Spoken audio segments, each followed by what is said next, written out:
makes you think you're different than the rest? You know, what makes you so special? There are a million other people trying to do the exact same thing as you. What sets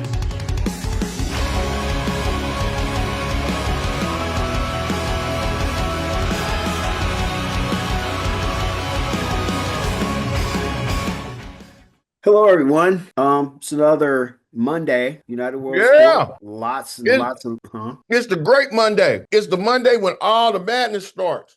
yeah, yeah, for sure. Let's see. Whew. Me and you were just talking, so I figured we start off there. Let's talk about the NBA and them adding the potentially adding two more teams.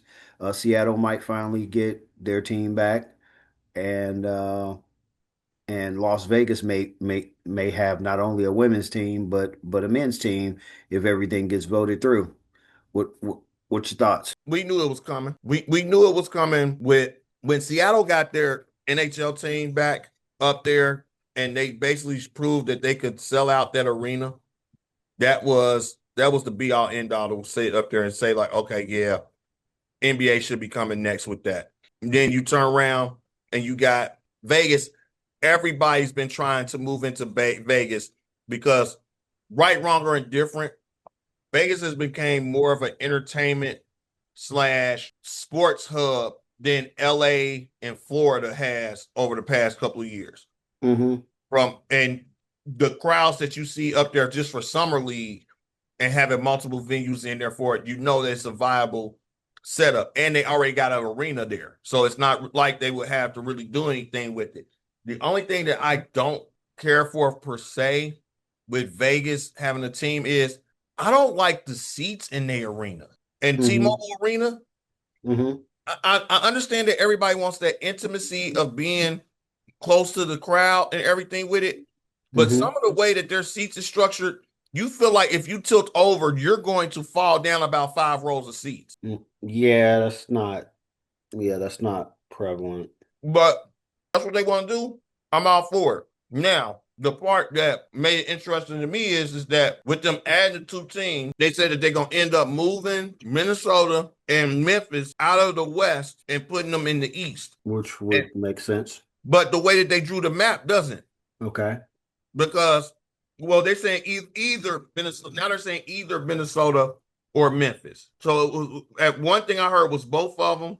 Then one of them said either or. They split it up to where now you have 4 divisions within each conference, kind of like the NFL right now.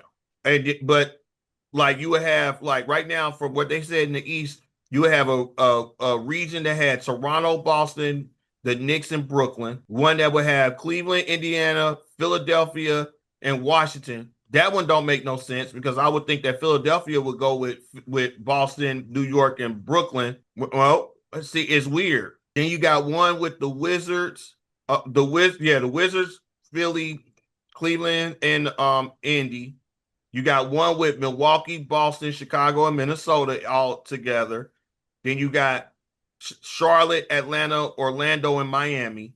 All the Texas teams would be in one. Then Utah, Denver, OKC, and Memphis together. All the Vegas with the Lakers, the Clippers, and the Suns, and then Golden State, Sacramento, Portland, and Phoenix.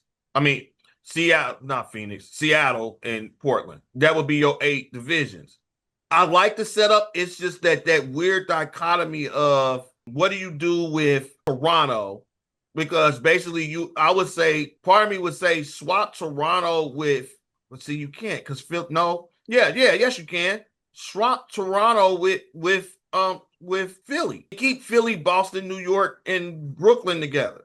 That way, it's in that corridor up there for it. But then but they all on that highway, and then Washington can sit up there and say that should be a part of it too. It's a little bit of a weird cutoff up there, but I mean they'll make it work. It's all about the money anyway. They said the valuation for a franchise starts between $7 and $10 billion. Mm-hmm. But the other thing that's interesting about this is the timing, because with the timing of it, I want to say that the timing of it matches up to where LeBron might be playing one more season and then he's out.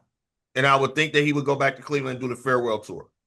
No offense, we've been talking about that so much, so quite frankly, I'm tired of it. Oh, I'm done with it too. Um, and it's nothing against him. I'm just like, dude.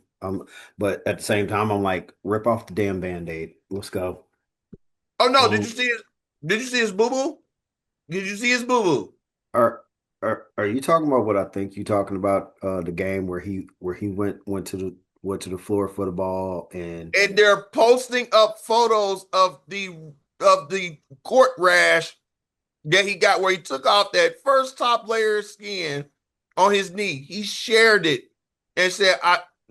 He said, "Yeah, it might not be no too much more court diving."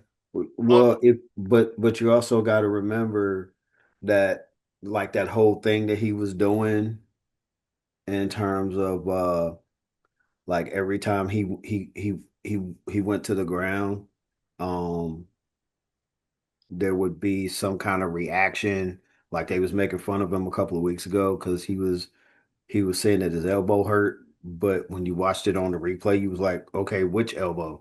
It's they like, did a cartoon. They did a cartoon about that. He was like, my left elbow, my left elbow gets the doctor. My right elbow hurts. It's like you said it was your left.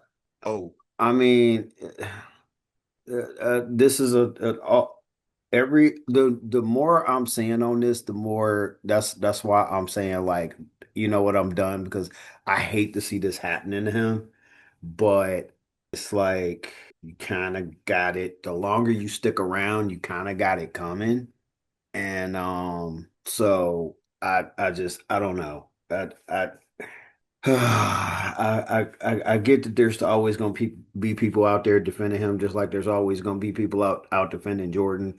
But it's definitely becoming cl more and more clear that the more that he sticks around, that I'm coming out to be right again. It's like mhm. the more you stick around, the more you're killing your legacy because the more people who eyes and like look, if you keeping it real. I get you feel how you feel about him, and I can respect it to a point. But now if you still looking at this duck that's quacking and looking and walking like a duck, and you still wanting to call it a A super chicken. champion goose, I- it you can still talk basketball. It just a lot of it won't be with me. It's just plain and simple. It's hilarious. I mean, when I seen it, I commented, you know me in this whole jerk phase that I'm in right now. I was like, oh, we call that Wednesday. Yeah, you I was like, you we call that Wednesday and put the smiley face on there afterwards. Like this man, toughen up, Buttercup. right. Because any other time we used to get those as kids and would just keep playing. It'll hurt a little bit, it might sting.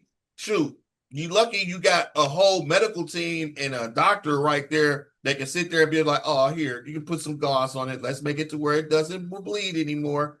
Shoot, we just sit up there like put some water on it, or if anything, our parents would be up there like, ooh, I don't know which one this is, rubbing alcohol or hydrogen peroxide. I'll just grab the ball and try it, see what happens. Yeah. So it is what it is. But I don't know. But I knew I always addressed that because he's always said he wanted to be a part owner in a team, and Vegas was that move that he was thinking about doing in order to be a part owner of that squad. So he can't be a part owner and still be in the league. So who knows? Yeah, for sure, for sure, for sure. But back to the whole thing with Seattle because I was talking to people online about it, trying to get better, especially during this little um confusing time that I'm in, trying to figure things out financially. Um, and I seem to find people that are definitely in agreement that Seattle, it's a long time coming, shouldn't have took so long. And at the same time, it's a uh the Vegas part. Nobody so far, the people that I've seen commenting, it's been mostly about Seattle. Haven't really said anything about the Las Vegas part. Overall, they don't think that it works because it's going to saturate down the NBA like it did before. I saw a few comments regarding that, which is a high probability more often than not because you're gonna spread the teams out a little more. So obviously, there's gonna be some type of initial effect, uh, which is yeah, it's gonna suck.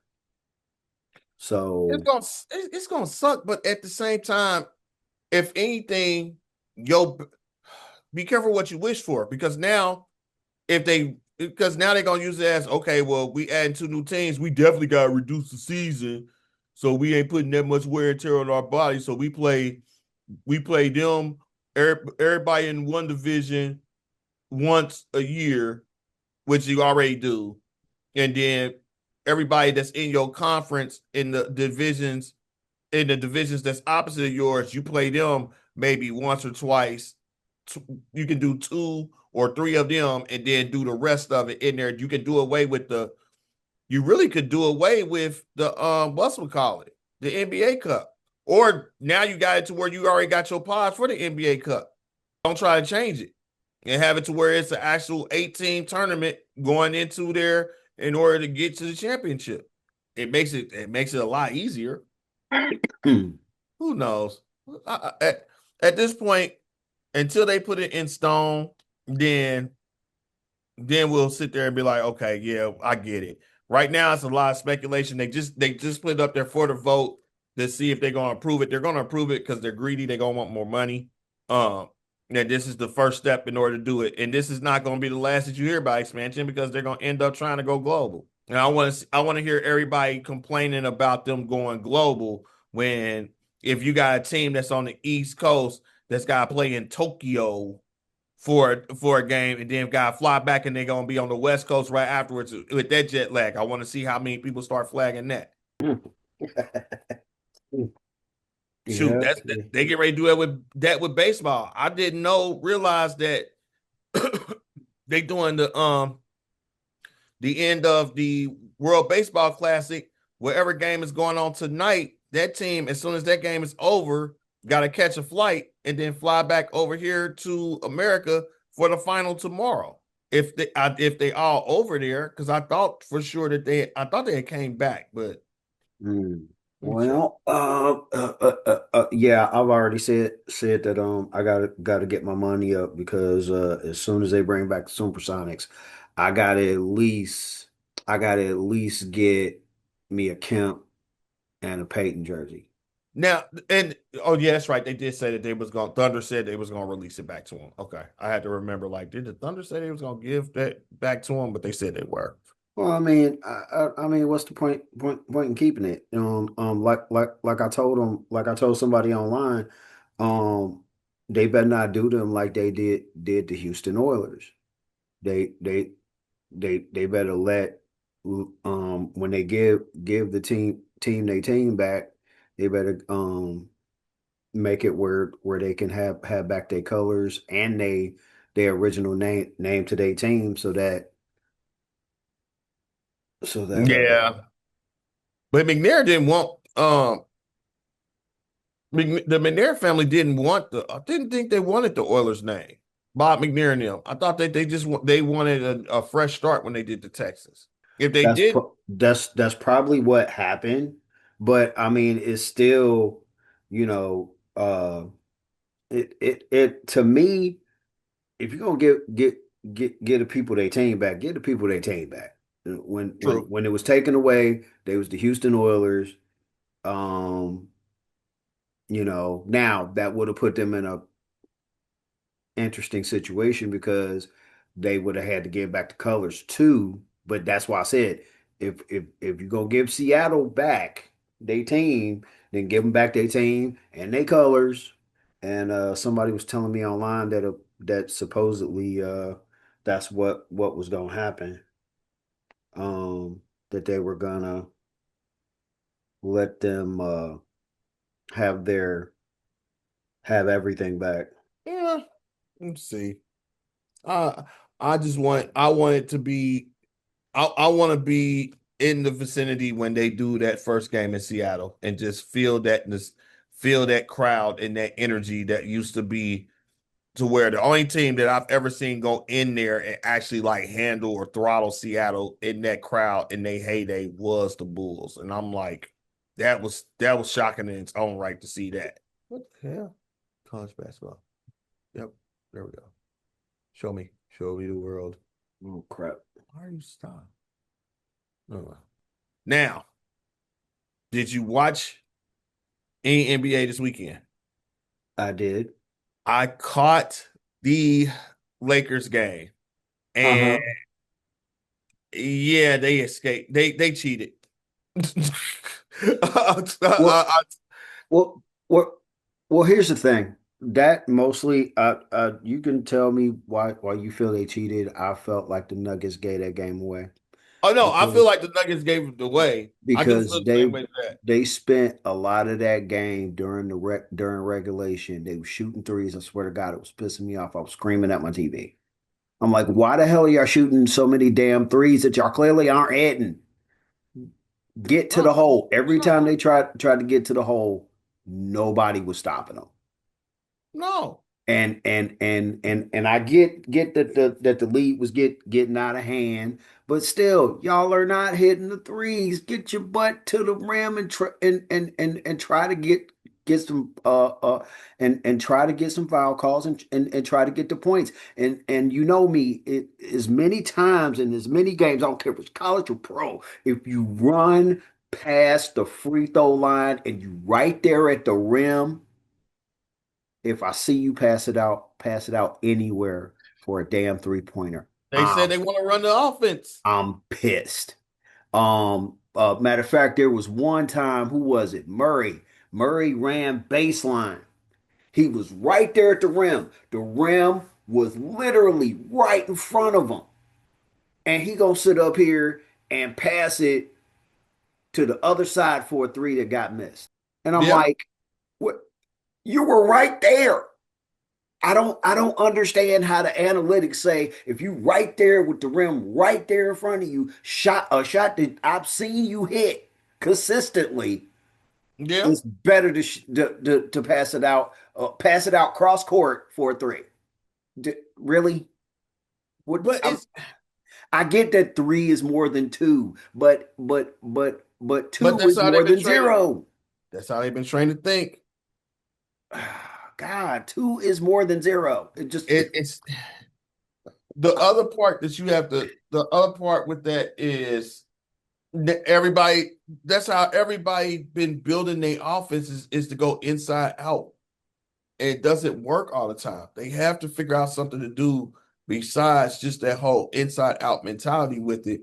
Because 9 times out of 10, it's going a defense. Now, that's why a lot of defense don't have to really worry about having nobody that's dominant on the defensive side. On the inside, it helps. You gotta have more people on the perimeter because ain't nobody coming in there.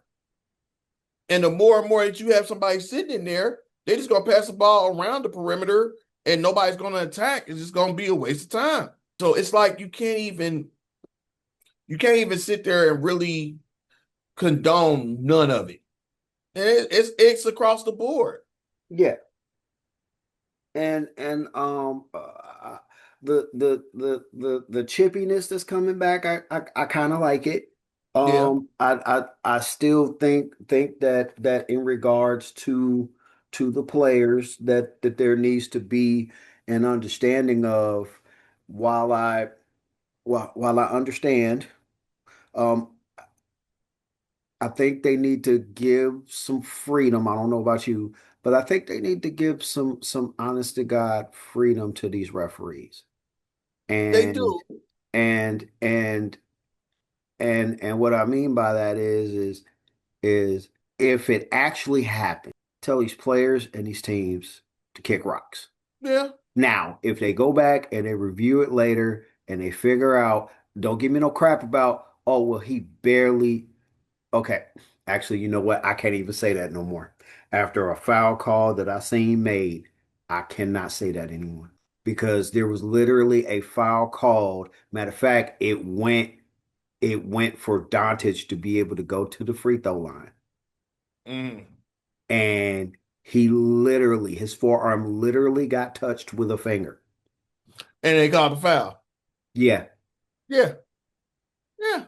that I as soon as I went to say what I normally say, because I was about to say I don't want to hear nothing about he barely did it. And then literally as I was about to say it, it flashed back in my head that whole he went up for the shot.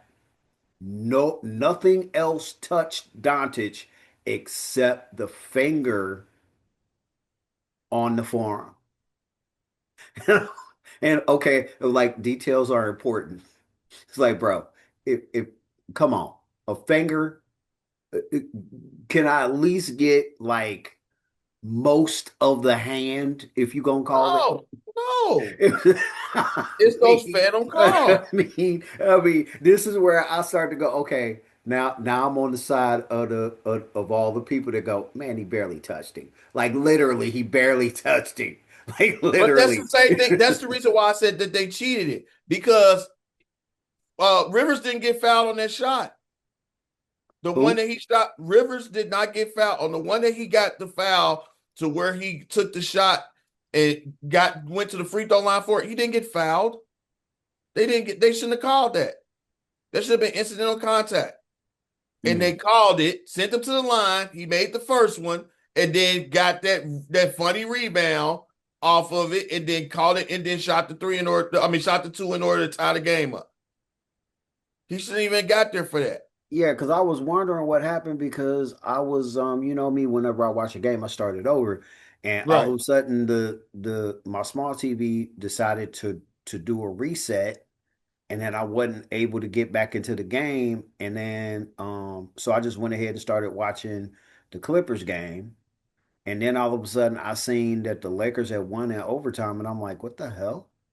And and Yep. uh so yeah, now I have context. Thank you for that.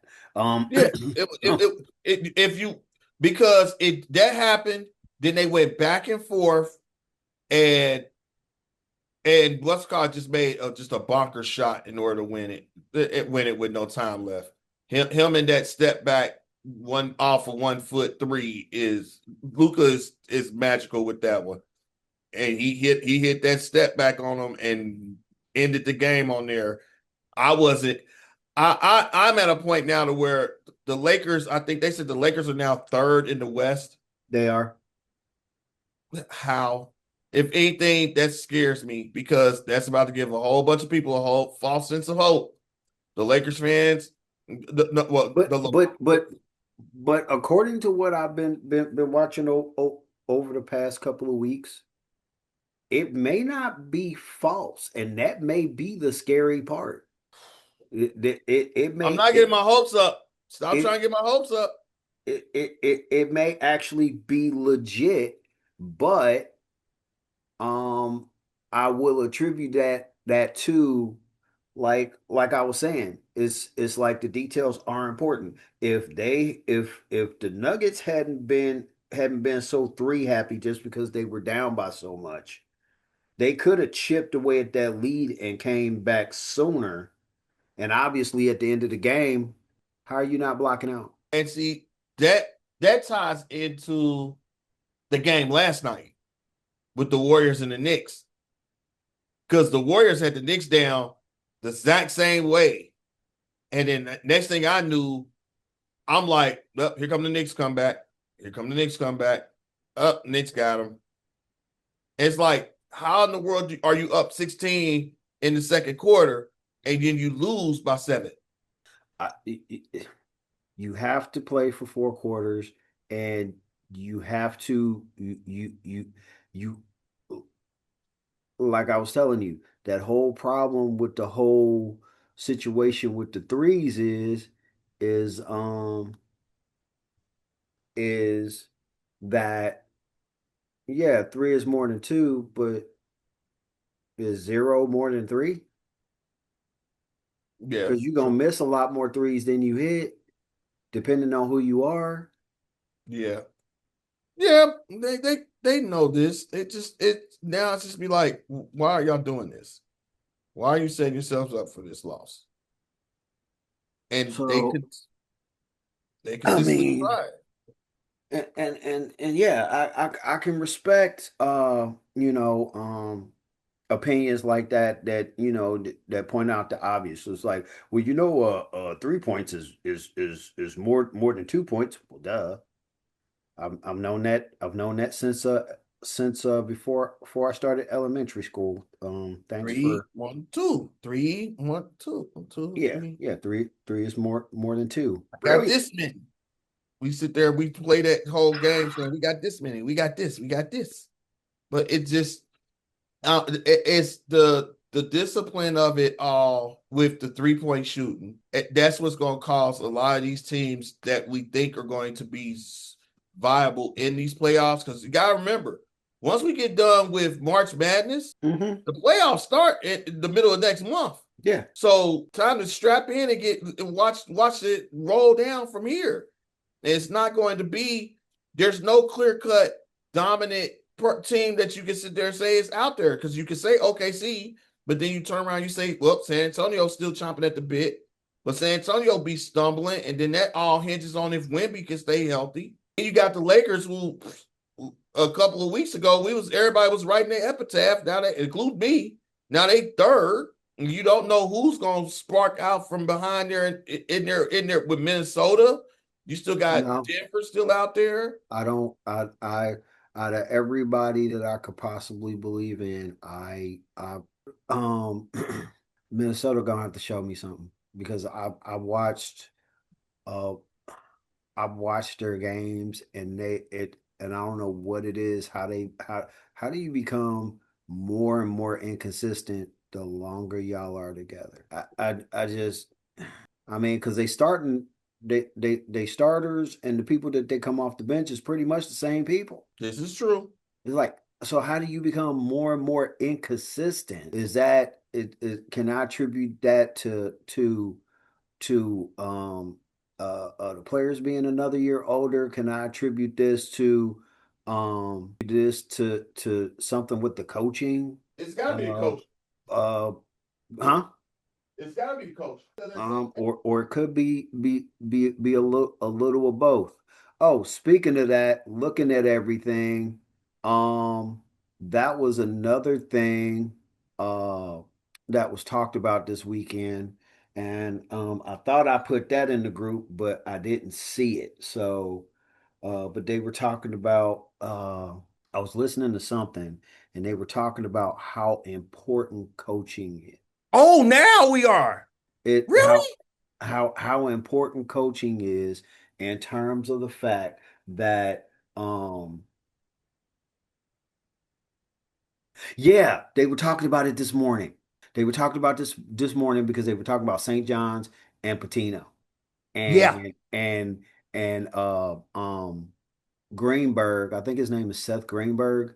Yeah. He he he's such a fan of Patino. He said this and it made me laugh. He was like He's like, Rick Pitino can beat you with his team. Rick Pitino could take your team and beat you with your team. And I'm Mhm. like, you know, that, that is a high probability. Just the Yeah. way he coaches, yeah, that if anybody could do it, I would not be shocked if Pitino was able to do it.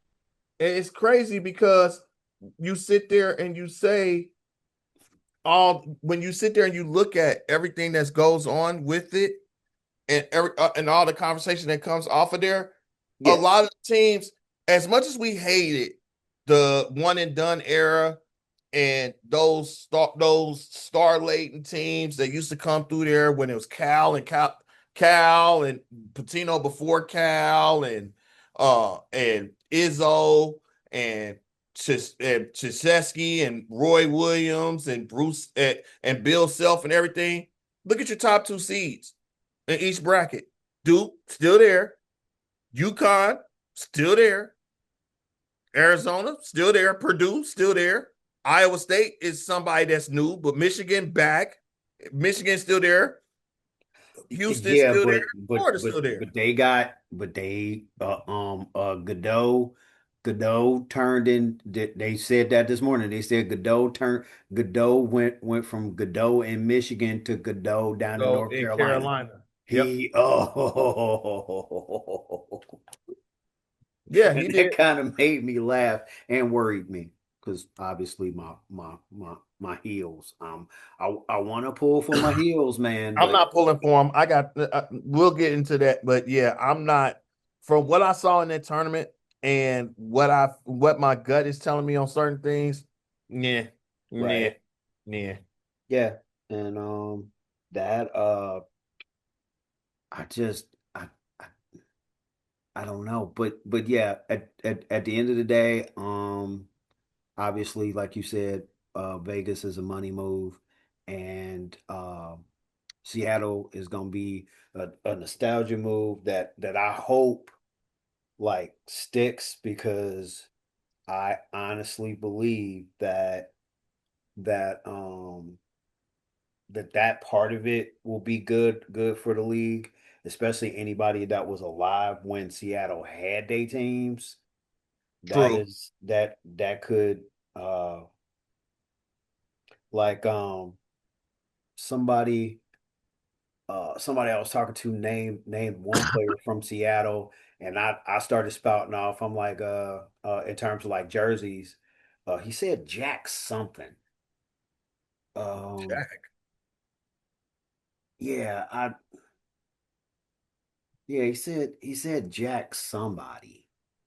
Um for the Seattle Supersonics. I'm guessing he must be older than me. I'm guess whoever commented to it must have been older than me because I didn't recognize the name at all. And Jack. Jack. I have to think about that one yeah, I'm because gonna I don't try to know see no if I could Jacks. find Jack. it um while we're going through things. But with that, we're going to go through. And was there anything that you saw uh in free agency that you liked or that turned your stomach? I saw something that turned my stomach, and me and you talked about it a little bit because I'm very confused by it. Um, I'm very confused by it, and I don't think it's gonna help their team. I'm not gonna say what I said to you. We'll paraphrase who did Fields have to blow to end up on give a blow to end up with the Chiefs. It's like what are they seeing? What are they I don't know. And at this point, I don't understand why. I don't understand what possessed them unless this is just a project. You know what? No. I don't see what you're getting from it because he's not Mahomes. He's not going to be able to push the ball down the field the way you want to. Now, giving him a running back in order for him to just hand off and let them run, and then making it to where he has to play action might help, but that's not going to help with your receivers around you. You gonna make Kelsey a blocking back all the time? Because if you do, I mean, hey, more power to you. But it's not. It doesn't fit, and what the crazy part about that is most of the time when it doesn't fit, that means Andy's got something up his sleeve. right? And that's the only thing that frightens me is that Andy might have something up his sleeve. And I don't know. I don't want to sit there and say like, oh well, he's just reaching right now because that man's been cerebral for so long that you have to trust anything that he's doing. Right. And but to trade for Yeah. And I mean, you traded for him, you got a 7th. So I feel you, but mm, I don't know. That just seems real weird to me.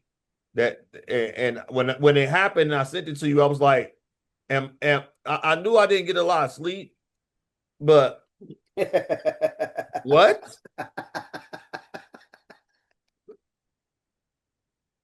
I'm like, what the heck is going on here? Mm. Uh-oh, what you said for?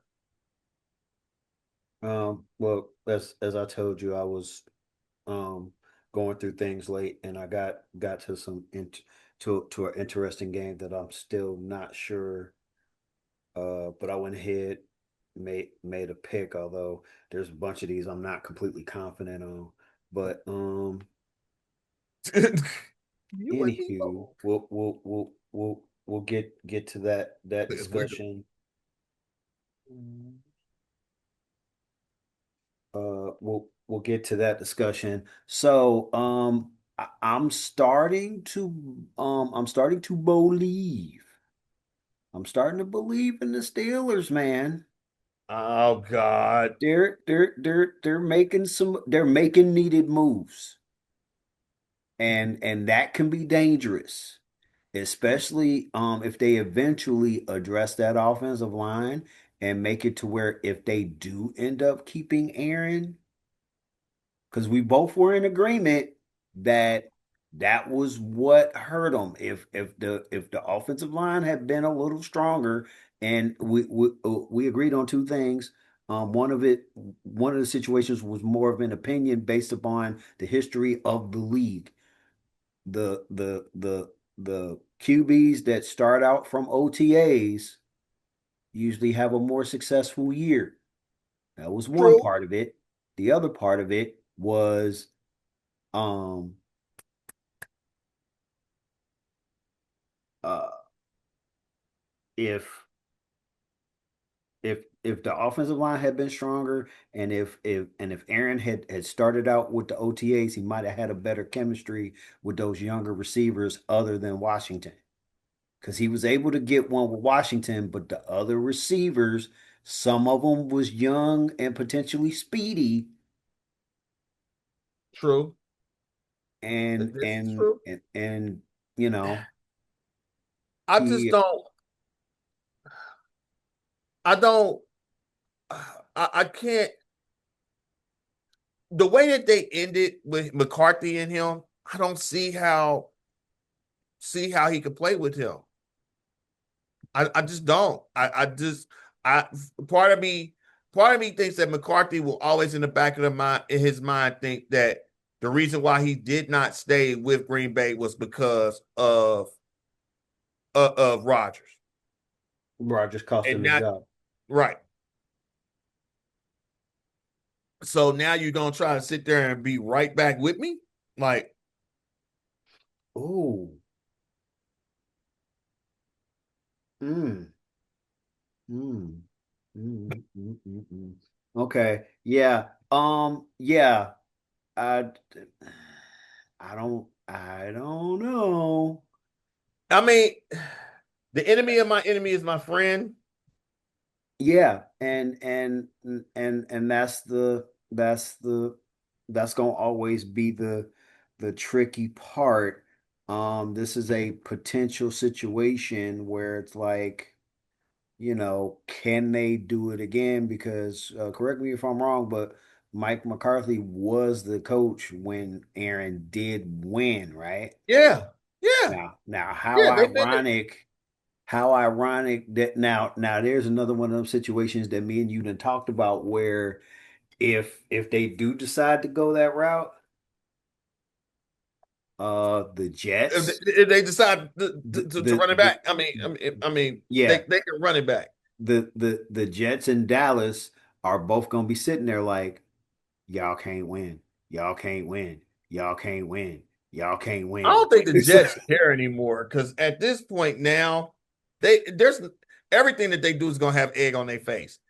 I mean, you got your running back that you gave the franchise tag sitting up there clowning you like, well, shoot, y'all had all this money in order to pay for all these players in free agency. It would have been nice if y'all would do something my way instead of just putting this tag on me.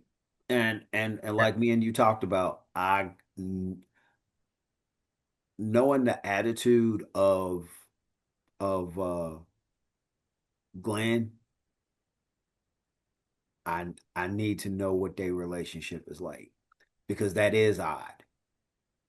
I need to know who's pulling the strings on that. Is it the GM or is it the GM based upon what he's being told about Glenn? Because the one thing that seems to be coming out this year is that Glenn is definitely the one making decisions on who goes and who stays.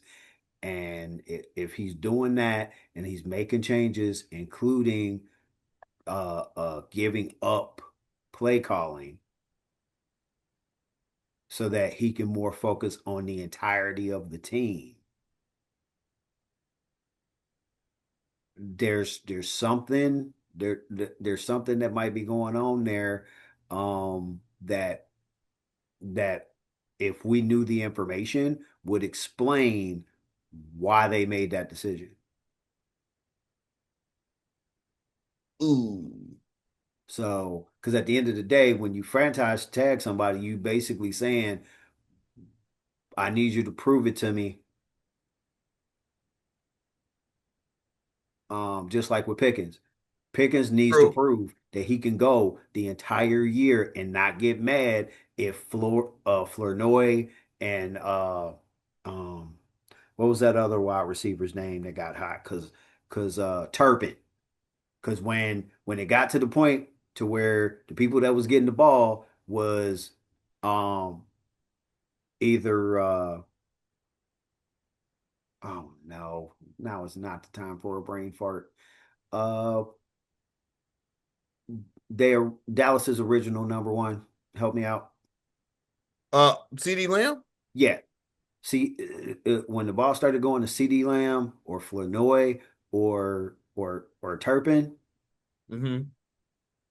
that's when you started seeing that look on his face. That's when they started I want noticing. the ball. You start saying, I want the ball. Give me the ball. I want Right, the right, ball. right, right. That's what I'm saying. Is when because Flournoy and Turpin kind of came out of nowhere. It was like it was like all of a sudden Dak was seeing them open and he was getting them the ball. And then the more he started getting them the ball, then like I said, you started seeing him kind of he wasn't fully going through the motion because he didn't think he was getting the ball. And you saw him kind of sitting over on the sideline and he had that same look that he had when he was in Pittsburgh. So uh, to me, uh, I know people question Dallas's moves, have questioned certain moves by Dallas, and feel like this might just be Jerry just being Jerry. And you might, and history says you're not wrong, but in this case, it makes total and utter sense. It makes sense with what's been going on. And I won't sit there and say that it doesn't, but at the same instance,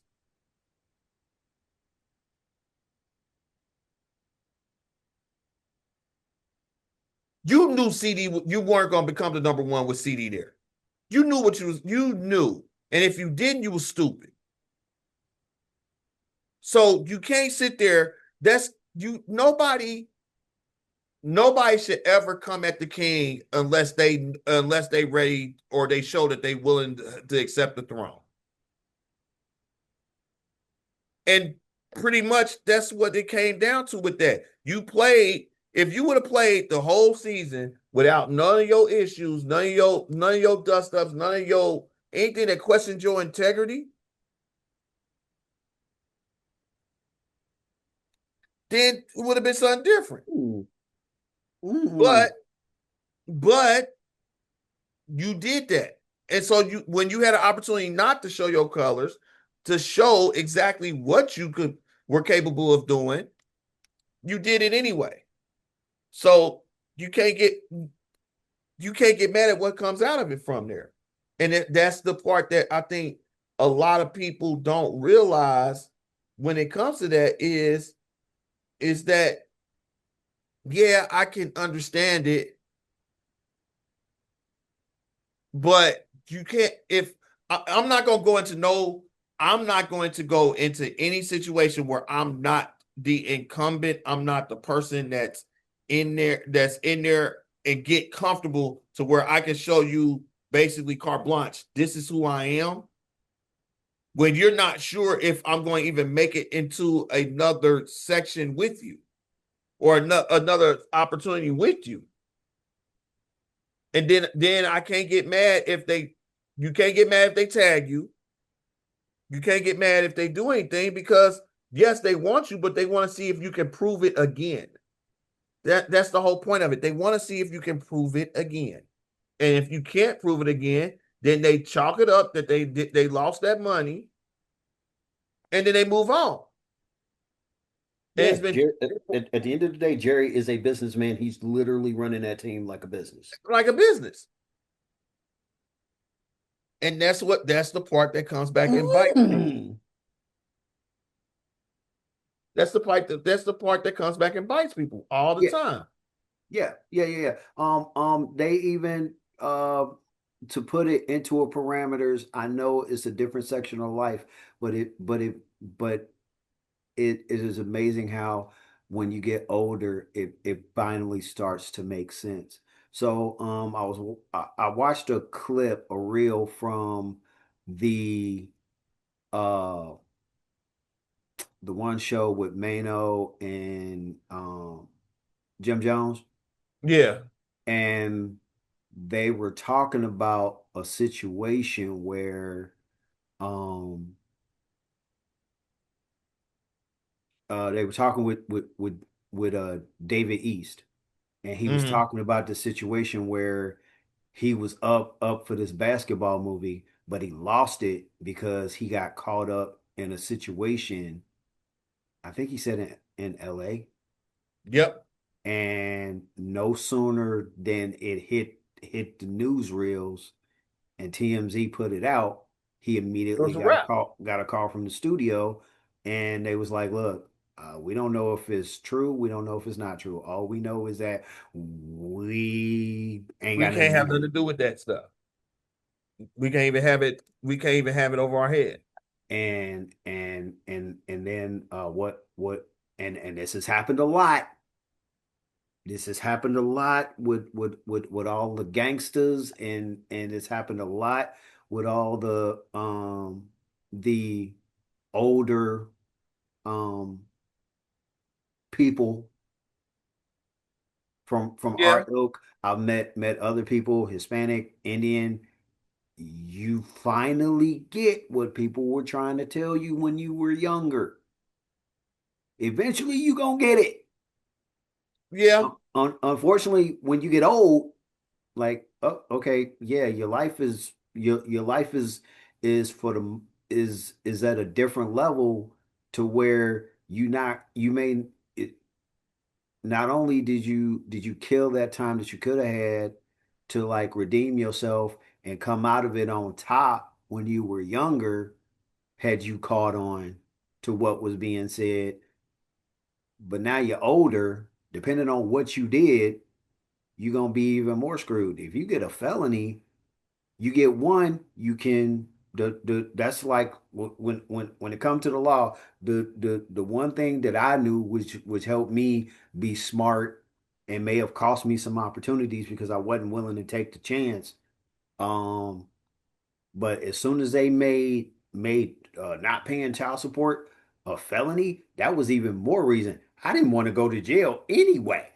But then Right. you make Now it a you're like, shoot. felony, you tell me I can lose my license. It's like I had opportunities to do stuff. I think I told you about it where I was trying to get into MMA and I had the friend that knew promoters, but because he wasn't fully he knew I had stuff I needed to work on, he wasn't willing to like um take what he knew that I was good at and just be like, okay, let me get you in front of him and then we can work on everything. That's another reason why I have an issue that I have based upon my life. Um with people not being willing to give me a chance.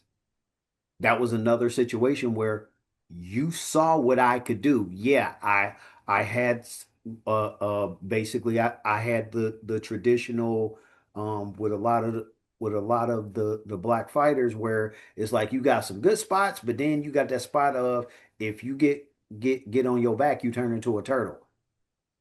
We could have worked that out, but at least get my foot in the door with the money so that I could have took care of my child support and Yeah. then I could have stayed with you. And I'm But a sitting lot up here and I'm telling you, I'm like, bro, get me in front of these people. She if she gets this call and she tell me like, hey, they saying sign papers so they can come and get you, I got to go.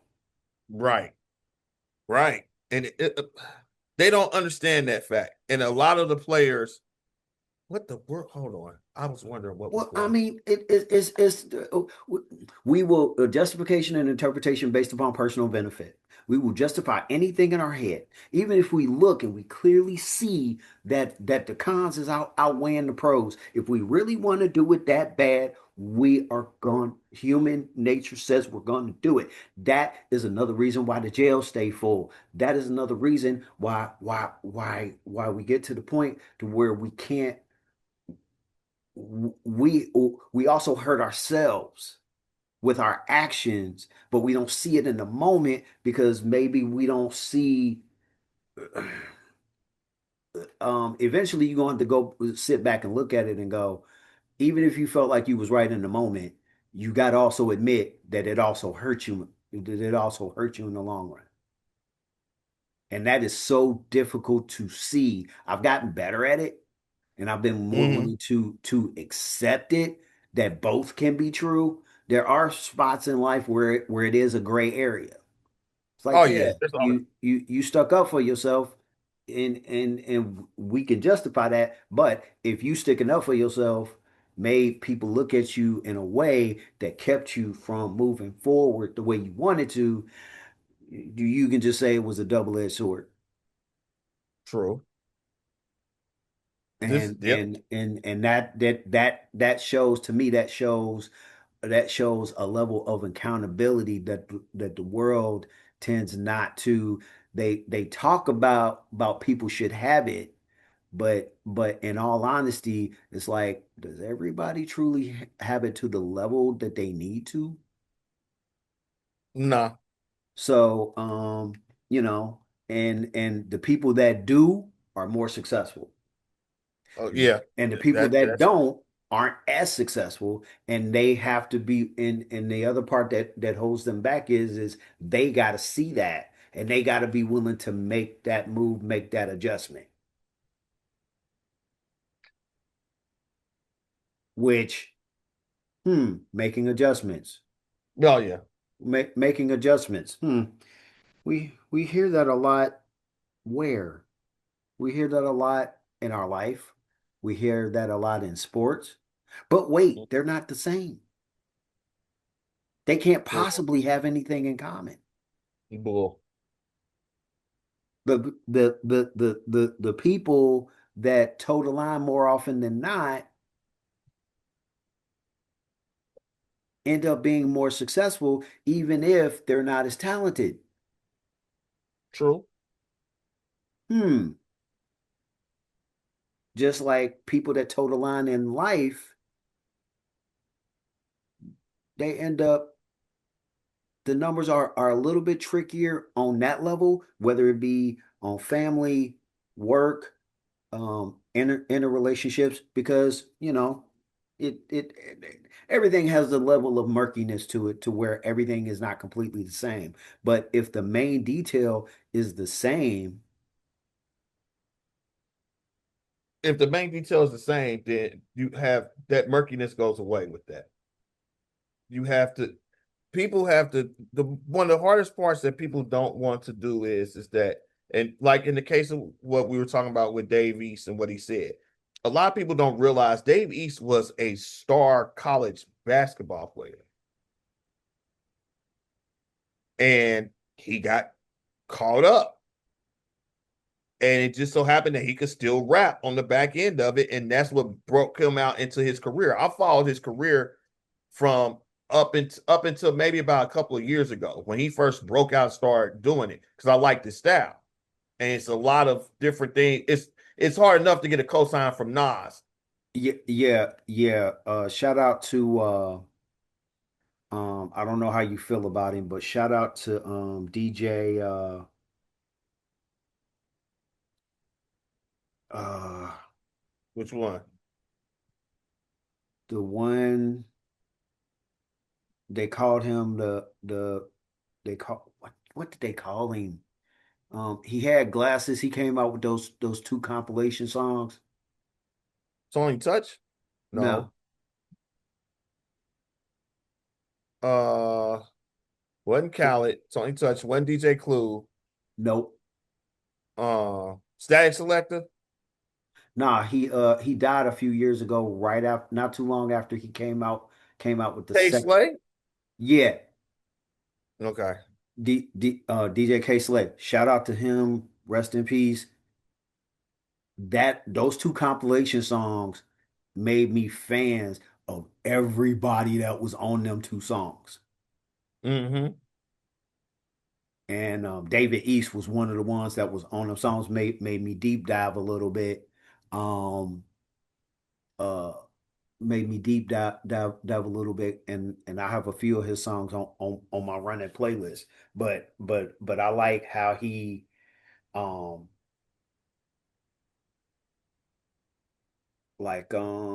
you heard that song Paranoia? Mm-hmm. I love that song. The song is I love the beat. I love how he lyrically attacks it. Yeah. But yeah, so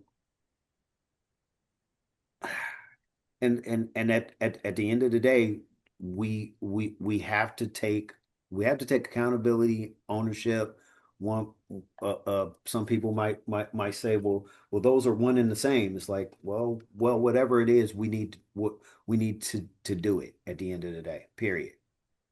Yeah. And So it's weird the accountability part of it. When he says that, and when he talks about that, I like how he's transitioned. I didn't like how his rapping kind of transitioned once he got popular and once he started acting. uh-huh. It seemed like he went a little bit more commercial than what he was. It feels like he's going back into that bag of where he was at before. I hope so. I hope so too, because it was for a while there where I couldn't even listen to it. I was like, "What is this? This is not the dude that I listened to almost 10 years ago when I was bumping Kyrie and everything else with it." Like, That's what I felt happened with Graph because I was actually like kind of embarrassed. I think it was you. It was you or it was somebody. He had some songs because I first started listening to him like when MySpace was popular. And you mhm. remember when MySpace was popular because they let you download the songs off off people's pages. Yeah, Yeah, that's yeah. that's when I knew about French Montana before he got hot. I knew about Uncle Murder before he got hot. Um, Uncle Murder, yeah, Uncle Murder. yeah. So I knew about a lot of cats. This one dude from Indiana. Um, he actually ended up coming for a show down at the Madison, and that's when I found out he got me back attached to um. Hmm, why am I having a brain fart today? Uh,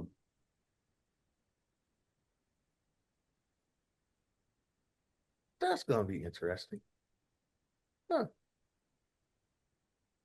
Hmm, hmm, hmm. This is, folks. We yeah, trying. Brother Lynch hung. Oh, Yeah, he got me back into Brother Lynch hung because he did a song he did a song with Brother Lynch hung and that got me going down a rabbit hole. Then I found out Brother Lynch was with Tech Nine for a minute.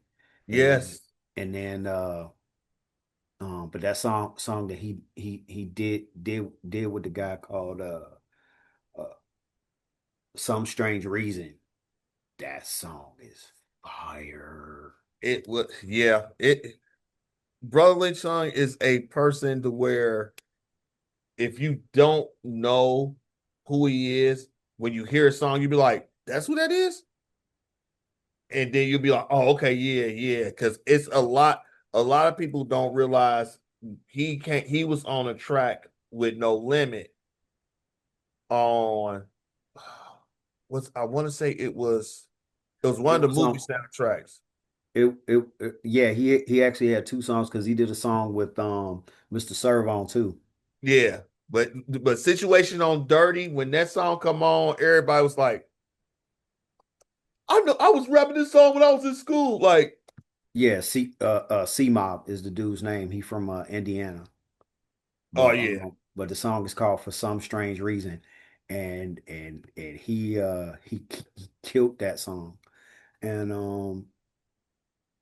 then he did that song. He did another song with E40 and he did a song with Tech Nine. And it's like, okay, yeah. But man, we didn't totally went in a We went totally down a different music direction. rabbit hole. But like we done totally went in a totally different direction. But let's see. Yeah. Oh, okay. Do you think that Christian Kirk going to the 49ers? No. He signed a one year deal. You think that'll help him? They got Anything Mike will help them. Anything will help them, but you still have the albatross. Jawan Jennings and Kendrick Bourne. I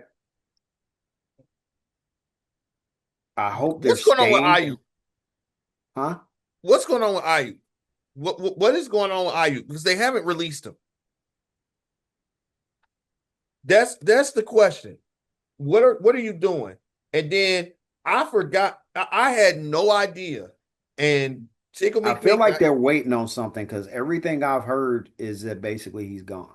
But But yeah, I am with you. It's like usually when somebody say that somebody gone, like that one gentleman that played for the 49ers that got mad because Greenlaw came back and decided he wasn't going back in the game when Greenlaw got hurt. yeah, Yeah, they didn't take this long to cut him. They but it's as soon as they said he was gone, he was gone. but the crazy part about it though is that I did not know that Hoots Manzada was the wide receivers coach out there in San Francisco Me neither. until they said that he came out and said like I haven't had no contact with him or I haven't heard he ghosted me and hasn't responded back to me for months. I'm like, how do you how are you still employed? I wish I could go a couple of months without talking to my boss. What the man? What the hell no.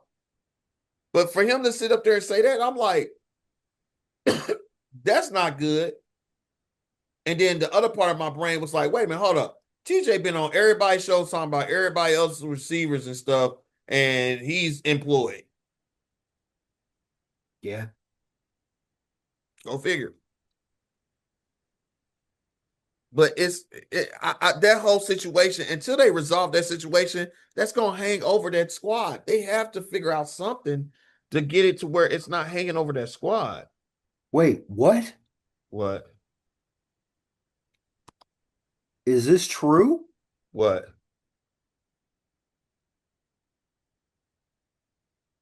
I talked him up with Who? Bryce Huff retiring. Greenlaw's back with the 49ers. Oh yeah, he signed back with them a couple of days ago. Yeah, I didn't know. Yeah, he went back. I thought Hmm. that's why you mentioned it. Yeah, he went back. What's it called? N- n- Fred n- Warner n- is ecstatic right now. right. And I mentioned it because Kirk been kind of getting passed. Christian Kirk been kind of getting passed around, even though technically he does have skills. So which is kind of But making me scratch my head as but he to hasn't. He's not had that year like he had in Arizona that year when he was the number two out there when they was battling to be the number one seed a few years back with Kyler Murray. yeah. He's not there anymore. So it's kind of like, what do you do with that when it's not, were you a wide receiver that fit a scheme and you haven't been able to find a scheme that fits, or did you already peak and it's not, you just not good enough anymore? And Mm. you would hate that it's the latter, but it could be the latter. Yeah, but it's also a question of like where was he last? Uh-huh. Might have been. Why am I feeling like it was the Commanders? No, he was in who was Kirk with? Let me check. He was with the Texans. Huh. Yeah, he was. He was. Yeah, he had 28 catches for 239 yards. Yeah, but was that all on him though? No, that was just a part of the receiver court. That's why I was like, Right. Because they do got a lot of receivers down there. So I mean, that it would be kind of hard to really have a when you're in a situation like that where there's too many of you. There's true. too many of you, and unfortunately for y'all, y'all got a quarterback that's got something going on. Uh, like me and you talked about, I can believe that he may have something going on mentally.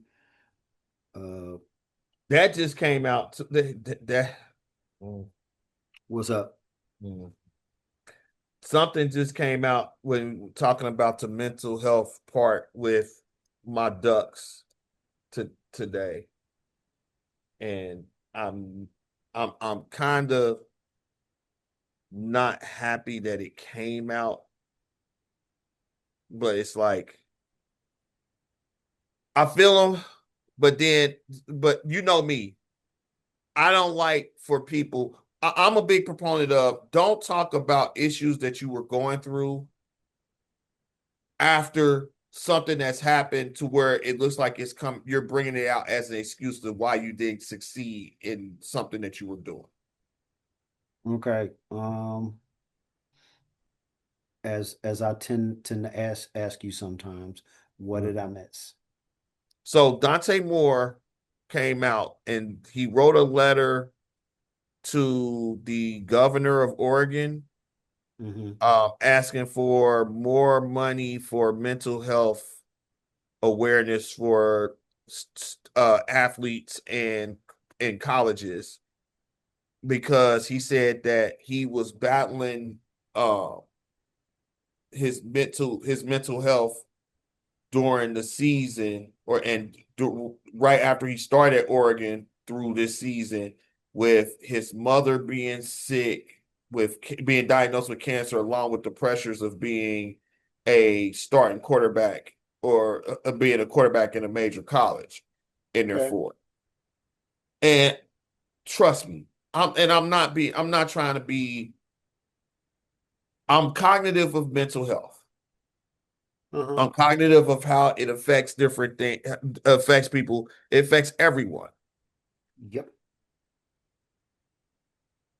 But there are certain instances to where I feel sometimes people use that as a reason to give an excuse for when they didn't perform at their best Okay. instead of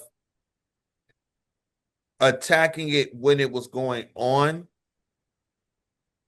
and building off of it after the fact and continue to do it, because it was never,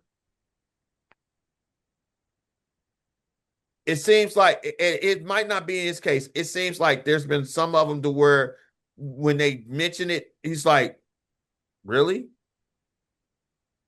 Because if you are acting throughout everything, you are a great actor of how you how you carried yourself, how you presented yourself throughout everything with it.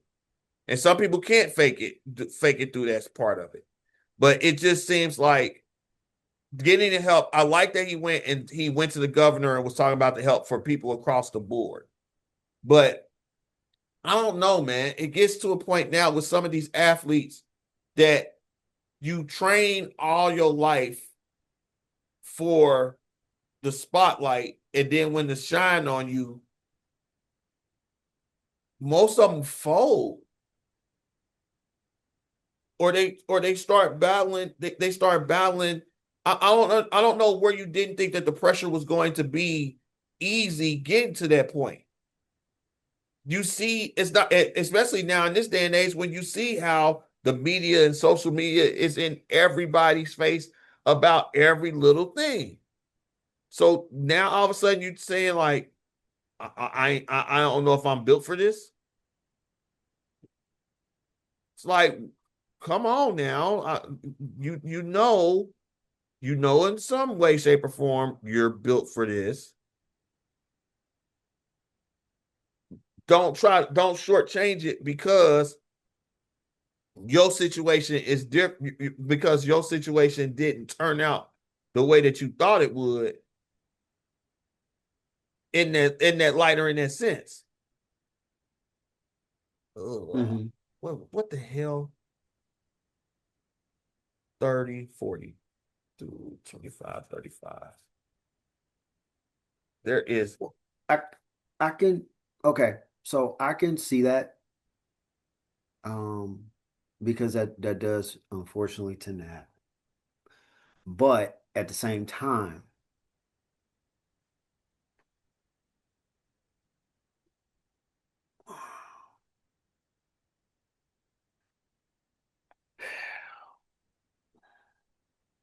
it will show if it will show to some level if it's being used as an excuse. It'll be a slippery slope, mm-hmm. but uh, I tell people all the time, I literally wake up every day with my issues. Yeah. My head is a chaos. I know every day that I have things to be thankful for, but because I'm not where I feel I should be, I wake up every day wanting to fix the issues. And unfortunately, I can't fix the main issues that don't have me where I am because as I sit in church on Sunday, and I used me shaving my own head as an example. I've been doing it enough to know that I can do it on my own. Anything that I can do on my own that I don't accomplish, that's completely on me, and I need to do better. And that's a fight between me and myself. Right. But there's a lot more other stuff that that could really have me in a better spot that takes more than me that has hurt me the most. It's like, where True. would I be if my work was valued despite my flaws, which makes me think that I have to be perfect or no one's going to give me a chance? True. This is true. So, so, and in that case, on that stage, where it could be considered where it could possibly be brought up as an excuse, that's legitimate pressure because just it's like you actually got to go. You actually got somebody to believe in you and give you this chance, but now your head is not fully in the game because of your level of love for your mother. Yeah. So now you're not fully divested in. You're probably feeling some guilt off of that, on top of being worried about your mom, on top of being worried about, oh, I got to make sure I keep my grades up. On top of the fact I got all this money and I'm doing whatever with it. True. Yeah. And I love this part of the discussion because it for all those people that tend to say, talk about what you know. I'm 48 years old, about to be 49 soon, and I've been living with mental health issues since I was 7. They got worse when I turned 12. I'm talking what I know. Yep. And that's where that's where I'm like, why where I don't want him to, I don't want, I want to make sure I'm saying this. I don't want it to be, I'm not saying that he's using it as a crutch. I don't want people to try to throw that out there and use that against him as a crutch for why Right. Oregon played as poorly as they did in that game and stuff. Because people will try to find reasons for anything in this day and age for it. It instead of just saying he might have just had an off game. It doesn't. It Oh might yeah. not have had anything to do with that. That could have very well that could have very well contributed to it, but Uh-huh. I mean that could have contributed to it to everybody on the team. Right. So so so if you're gonna if it's your team and you're giving them that whatever you give your team, you better be willing to give to everybody else. Yeah. Oregon's your team. You said, okay, he has some personal stuff going on, and well, you're supposed to leave the personal stuff at home. No, you Details can't. are details. You're not wrong. That is what you're supposed to do. But at the end of the day, the There's certain reality is, depending on the details of what it is, you may not be able to leave it at home. right. There's I certain used things to that you tell can't.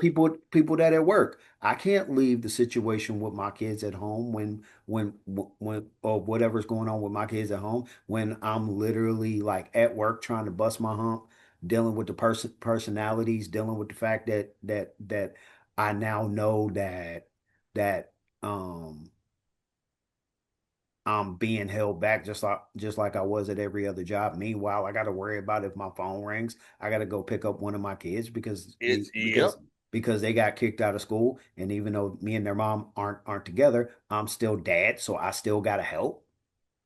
And it's Yep. easier for me to do it. It's easier for me to do it and take care of it so that she don't lose her job. A lot of people don't, and that's one of the things that a lot of people don't realize either.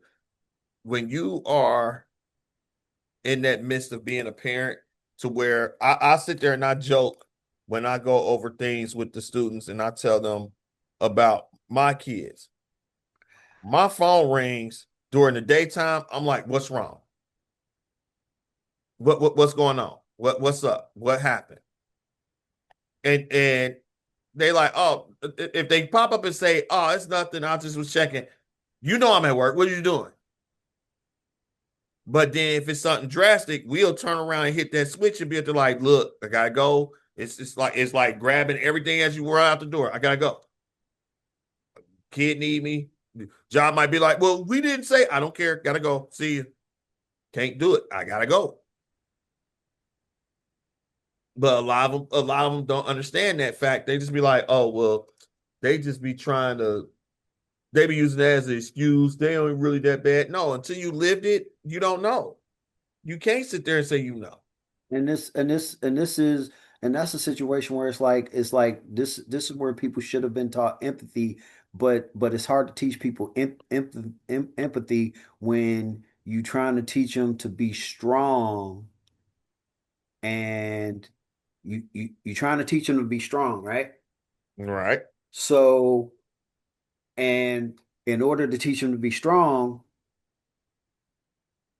you got to focus on all those things.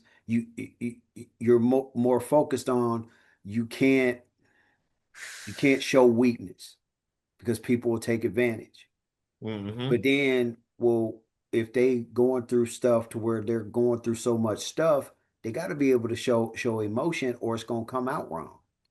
If Yep. they don't show no emotion, then it may come out violent and angry because they frustrated about everything they got going on. And since they have to be strong, but it's hard to be strong because you got so much on your plate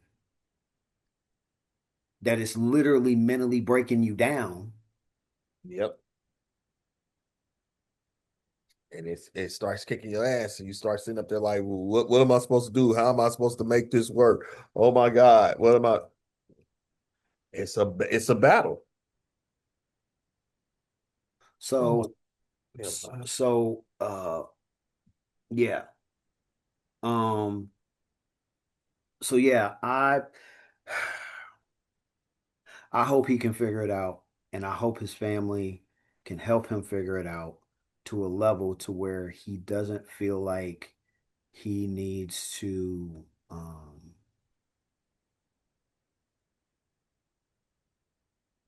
potentially hurt his future because at the end of the day, like you and Aries and so many people at the school say, life be life, and it is what it is. Uh-huh. And it's like life be life in.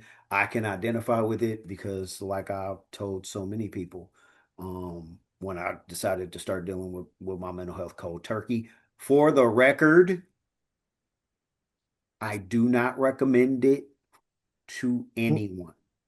This was a decision I made based upon the fact that I did not like the experiences I was having with with dealing with therapy and taking medication. I didn't like it. It was not making me a better person. It was actually making me worse. And nobody Mm. would listen to me. A lot of people feel like that chemical help will always be that that be all end all change. Like, oh yeah, that's gonna fix me. But No. it hurts you two ways. And I've had to constantly tell my kids and their siblings, their half siblings this. Just because you are given a pill, this isn't like being given ibuprofen for a headache. You take it and it works everything out.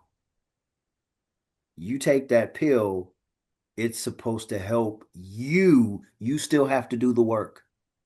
Hmm.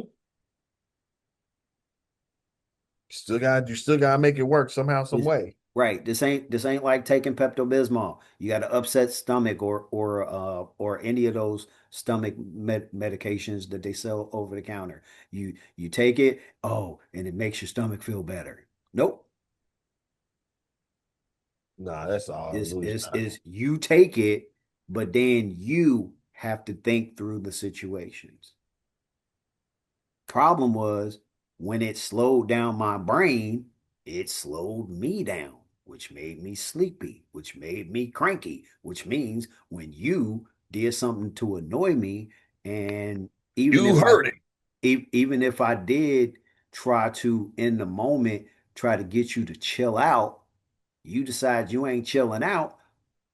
Okay, well, all Now, right, now we got a problem. my patience is gone. So here's how I feel about you. And I'm tired. So I'm not really trying uh, I'm not putting no ounce of PC on it because I've been holding everything in trying to get you to like just leave me be or come at me in a way that I can be calm about the situation. They don't think about that. Because I even I told a boss of a company that called me well, actually, I called them because I was trying to like cancel some things, and they turned it into this big annoying situation, and then had the nerve to try to be like a little passive aggressive with me. Ooh.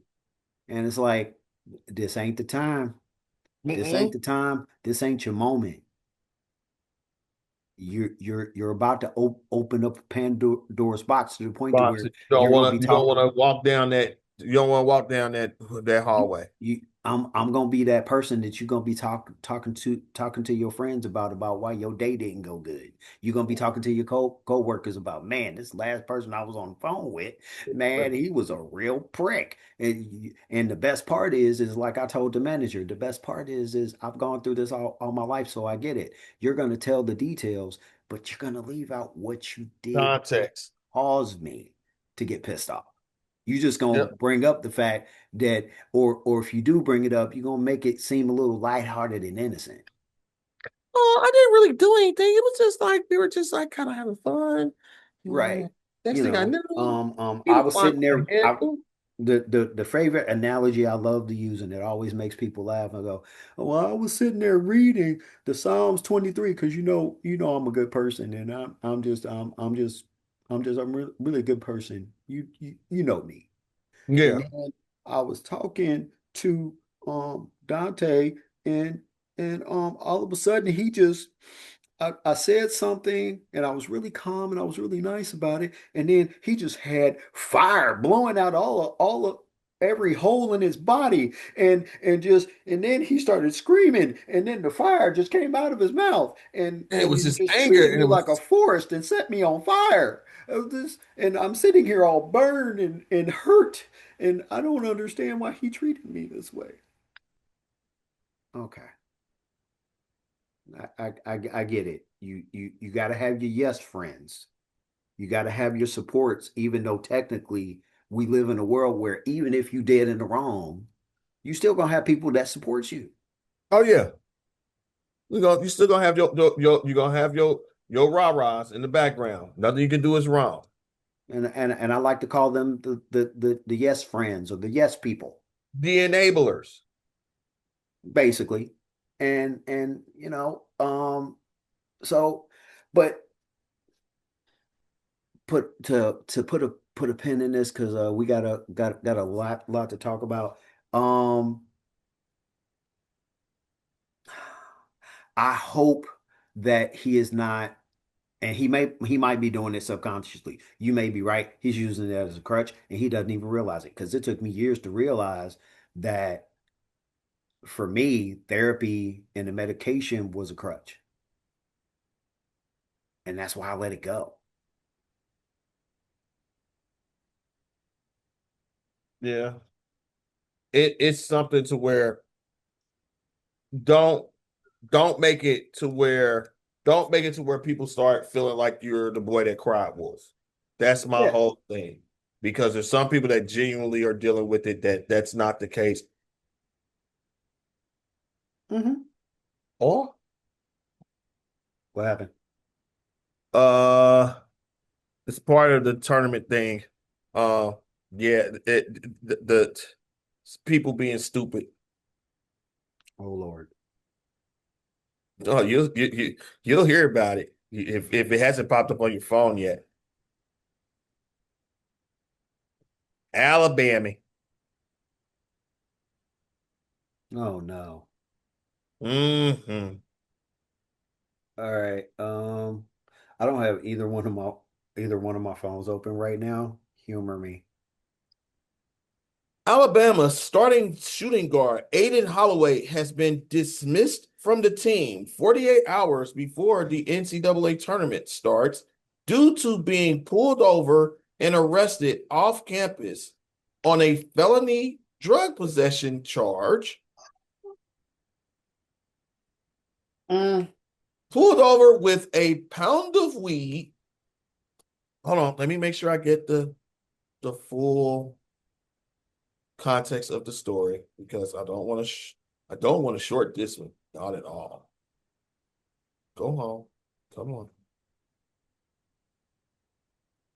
Yeah, so he's no longer it was announced that Aiden Holloway is no longer with the team as the university announced that the star guard has been removed from campus in the wake of his drug arrest Monday morning.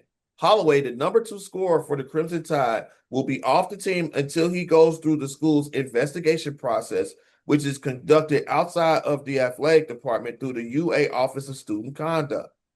Alabama, which has won 9 of his past 11 games and has the number 3 offense in the country, is a 4 seed in the Midwest region of the NCAA tournament and will play Hofstra in Friday's first round in Tampa, Florida. Tuscaloosa County Police spokesperson Stephanie Taylor said Holloway was arrested Monday morning after agents with the West Alabama Narcotics Task Force searched a residence near Alabama's campus and recovered more than a pound of marijuana, paraphernalia, and cash. Police said Holloway will be charged with first-degree possession of marijuana not for personal use, which is a Class C felony, and failure to affix a tax stamp, also a felony. His bond was set at $5,000, and he was released from jail at 10:45 a.m. local time. Per Alabama law, the possession charge can carry a penalty of up to 10 years in jail and a fine of $15,000. Holloway, a 6'1" junior, scored 18 points in Friday's loss to Ole Miss in the opening round of the SEC tournament. He is one of the best three-point shooters in the country, making nearly 44% on 6 attempts per game. He scored 20 points or more on 10 occasions this season, headlined by a 26-point, 5-assist effort against Kentucky in January, where he shot 6 of 8 from three-point land. Without Holloway, Nate Oates will have to rely more heavily on lead scorer LeBaron Philon Jr., one of the most dynamic offensive players in the country. He will also have to get more production from reserves Houston Malate and Taylor Bowling. Holloway's absence could also open the door for former 5-star recruit and Miami transfer with Jaleel Betha to get back into the rotation.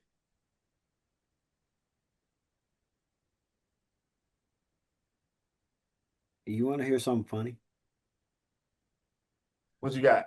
While we've been talking, I told you, because of my lack of sleeping last night, I slept today and woke up like a half an hour before the show was supposed to start.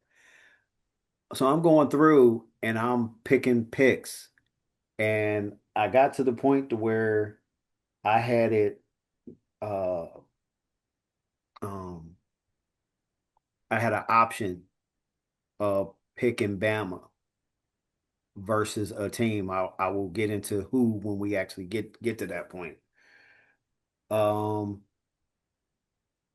so I went to pick Bama, and then I switched and picked the other team. Like I said, I'll tell you who the other team was once we get to that and we start talking about that. Okay. But yeah, there was something in me that just said, you know what, pick the other team. Yeah. Yeah. It sucks, but yeah. I So I know what part of it was, and I'll go more in depth once we start talking about the tournament. But because it's actually something that me and you have been talking about when it comes to football. Um, when it comes to football, concerning certain teams. mm, So it was basically an opinion of mine, and yeah, uh, that's just that crazy. that is absolutely positively hilarious that worked out that way. So I'm just like, how can you and part of me is like, for it to be a task force, they had to have been watching you. right. So going through this tournament, you didn't think even remotely like I think I might need to chill to that tournament. No, but I can already look, and this is what I try to tell young people, and young people will listen. Um, it so you at least have to try. Uh, like I told my little brother when we talked about the whole weed scenario. My little brother had a point. He said that, there are functional weed smokers in the world. And I said, yeah, Yeah. but they know the numbers ain't in your favor in terms of functional. Yes, there are functional weed smokers, but in terms of how many they are as to how many they aren't, there aren't. Yeah. That's what you have to worry about. That's why you don't want to be the one of Yeah, you the, don't want to be that person that get caught out like that. Like, what the heck? and and this is why I say you can say that, oh, I was set up. The You people can't say you set up with more the than a pound. the people in the government set me up for failure by putting this out here in front of me. Okay, Mr. Rabbit. And this is another example that I use. Okay, Mr. Rabbit. So basically what you're telling me is a trap is put out. You get caught the first time. Okay. But you get caught the second time, the third time, the fourth time, the fifth time. What you gotta go be DJing tonight? And and then you're gonna have people saying, oh, well, you're gonna have other rabbits talking about some, oh, well, I didn't know. You didn't see the scenario where your Scenario. friends and Yeah, you family didn't see it coming. and watch on the news that every time this trap was set out and somebody went down, they either came up dead or you never saw them again. Yeah. And then in that case, when does it stop being the hunter's fault and starts being your fault because you saw it was a trap, you knew it was a trap, and you kept And you falling still into it? fell right back into it. Yep. Yep. Where's the personal accountability come? Where Yep. when is it time when is it time to go, okay, yeah, this is on me. Yes, yes, this thing was set out here to hold me back. And you know what? I embraced it. I gave it a hug. I embraced it, gave it a hug. We had parties. Um, um, we had parties. We made love. To put it PC, I don't want to get canceled. We did the horizontal polka. Right, there you go. See, it's just And it's and just and stupid. It's just stupid. You are in the this tournament has made superstars yeah. out of it. And you kill your chance to even be in it because you want that fast money. And That's and all it I is. can literally respect your reasoning behind it and still look you in the face and go, yeah, I hear what you're saying, but you're still wrong. You're still And- wrong. And that's why everybody getting excited that it was legalized. What are you getting excited for? Basically everything that you didn't want from the government, you're basically getting that too. And yep. but because of what they given you, you so willing to not pay attention to that. It's like well, I love it. I don't want the government in my business. Well, if you getting the marijuana from them, well, I only pay cash. The places have cameras. Bull. The places have Bull. the places have cameras, and obviously they have their ways. The businesses, they listen. Literally, stuff that I say in the air is coming across Facebook talking to me when I'm scrolling. Yep. Stuff that I talked about into the air. I did not look it up. I didn't necessarily look it up on my phone. I was talking to somebody about it. Yep. And And Facebook brings it up on my phone. the microphones is always on. I tell So if they everybody that all always the on for time. Facebook, who else they always on for? Exactly. They always on, period. Just like remember, once upon a time, the government was when everything was going bad with the Middle East, you couldn't make no phone calls and say certain things No. because the next thing you know, you had the feds at your house. But how did they do that? Shoot, what was that?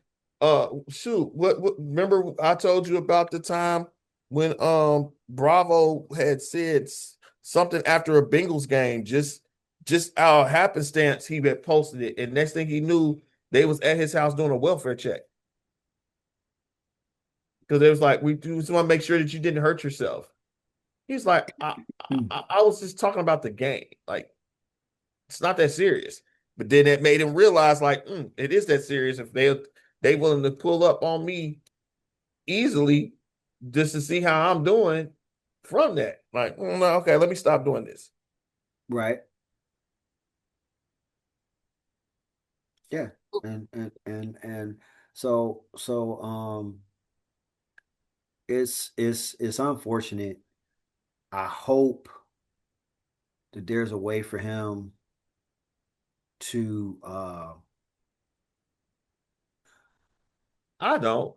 You garner got yourself in this situation. earn earn a little bit of leniency in a way to where he can possibly recover. But once hopefully he hasn't had any priors because if he hasn't had any priors, then he can get that felony eventually he can get that expunged and True. it won't screw up his life. But then the hard part, he'll have to make sure that he never does it again because the next felonies that go on there, they're not coming off and they will No. hold it against you for the rest of your life. Your life. Yes. Yes, So they many will. people that I've run into coming up, and that was another reason that kind of taught me. This is why I say you may not have been taught in your home, but even people that's out in the streets, they will warn you by telling you their story. That's your warning. They will sit there and tell you, young blood, you don't want to be like me. Or they could just tell you what they going through. I got really good at that's why I said that Scarface and Willie D and them, they taught me the reason why I didn't want to be out in the streets. And it wasn't just off the songs of A Minute to Pray and A Second to Die that was specific, or My Mind Playing Tricks on Me that was specific. Right. All of the songs. Ah, I was like, okay, yeah, that don't sound like something I want to be in. I'll listen to it and support him because I like how he story tells. yeah, but most of the time, But people have to understand that a lot of people don't realize that in anything that you hear in hip hop or anything else, it's not always all the way factual, but it's enough to where they can make the story real and relatable.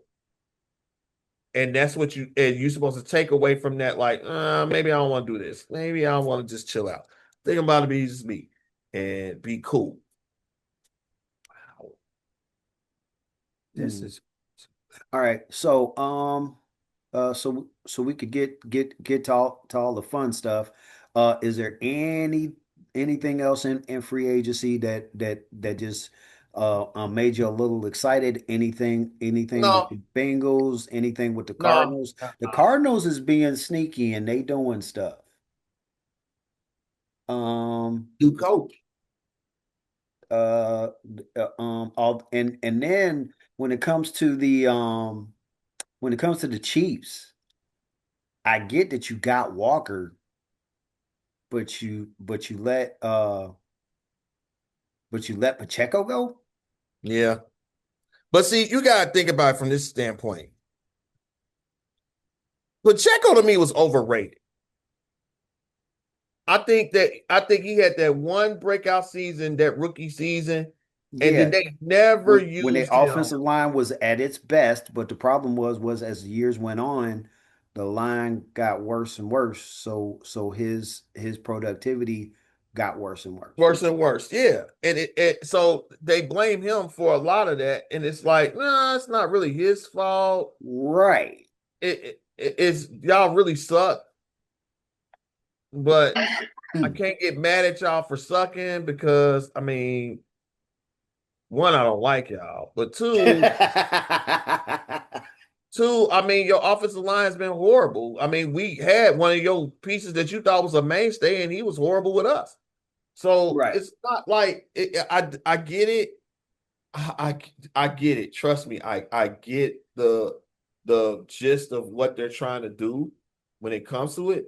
But at the same time, I'm like,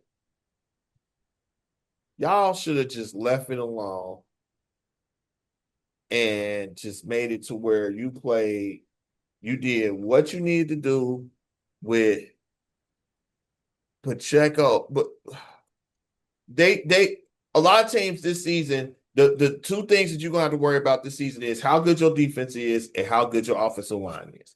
And that is going to be the paramount of it. If you can run the ball, because now running backs are back in we back in flavor. Oh shoot, we back. We back like we never left. Because because before it was like, well, shoot, do I want to sit there and make sure that this player is getting all the touches that they need, or they doing what they need to do in order to make this work and everything else? Now it's like, okay, y'all done had back-to-back seasons to where y'all done watched a running back carry a player or carry a team to the Super Bowl championship. When will y'all start to listen? When? Because that's what's happened. It has been legitimately uh you basically then had Saquon Barkley and Kenneth Walker carry teams to the Super Bowl on their backs. Hmm. So now they're getting paid. And the wide receivers is now sitting up there like, well, we the stars. We supposed to get paid like that. We supposed to do something, make your money. You can't sit up there and just say you want to get paid and you're not producing anything to where you need to be that way.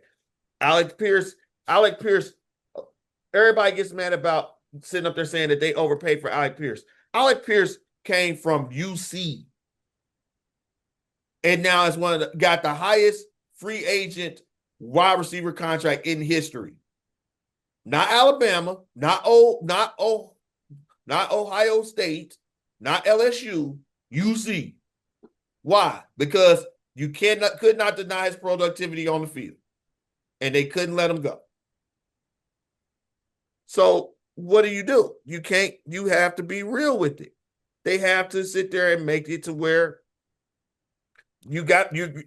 A lot of players, a lot of the stuff, and that's what part of the arguments that we didn't had in the past about all the divas and stuff. That diva age is starting to die. You can't be that diva because at the end of the day, you trying to be that diva and trying to be, well, it's all about me, is making it to where you're not marketable to get away from. Look at AJ Brown, still with the same team. Marketing dried up. Yep. Pickens, marketing dried up. All that free agent money that was out there in the beginning, or where you could have got a signing bonus and everything else, all that cap space, that they just spent it. So you missed the sale. And part of the reason why you missed the sale was that you had you in Balenciaga level when you was pretty much on, let's say, Calvin Klein. Which that happens a whole lot, that because people are being so supportive that they don't realize is what they don't realize is that they're causing a double-edged sword that does not benefit the individual. It never benefits the individual. That's why people that surround themselves with yes men always find themselves in situations to where they cannot that whatever they did is never going to be the right way. It's never going to come out for the right. And it's crazy, but it's the truth. Oh wow, this has actually been kind of fun.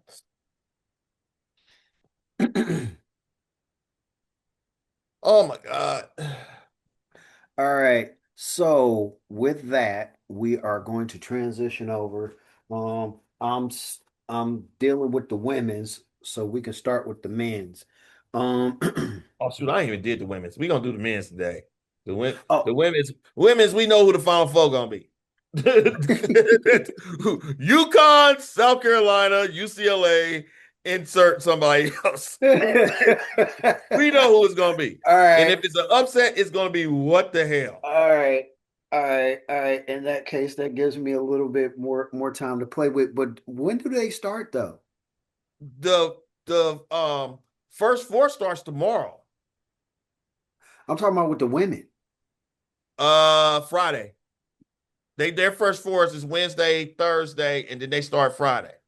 Okay, so I got time. Okay, I Yeah, got time. yeah, you got time. I don't know how you want to figure out how we gonna work it out to make our picks. Although you basically have said that your picks, which mine I did find it being difficult because I did like the play-in teams, and I'm looking at the teams and I'm like I haven't watched not one of these That's girl that's the teams. thing. I catch some of them, and I love the fact of kudos to ESPN pivoting with their loss of some of their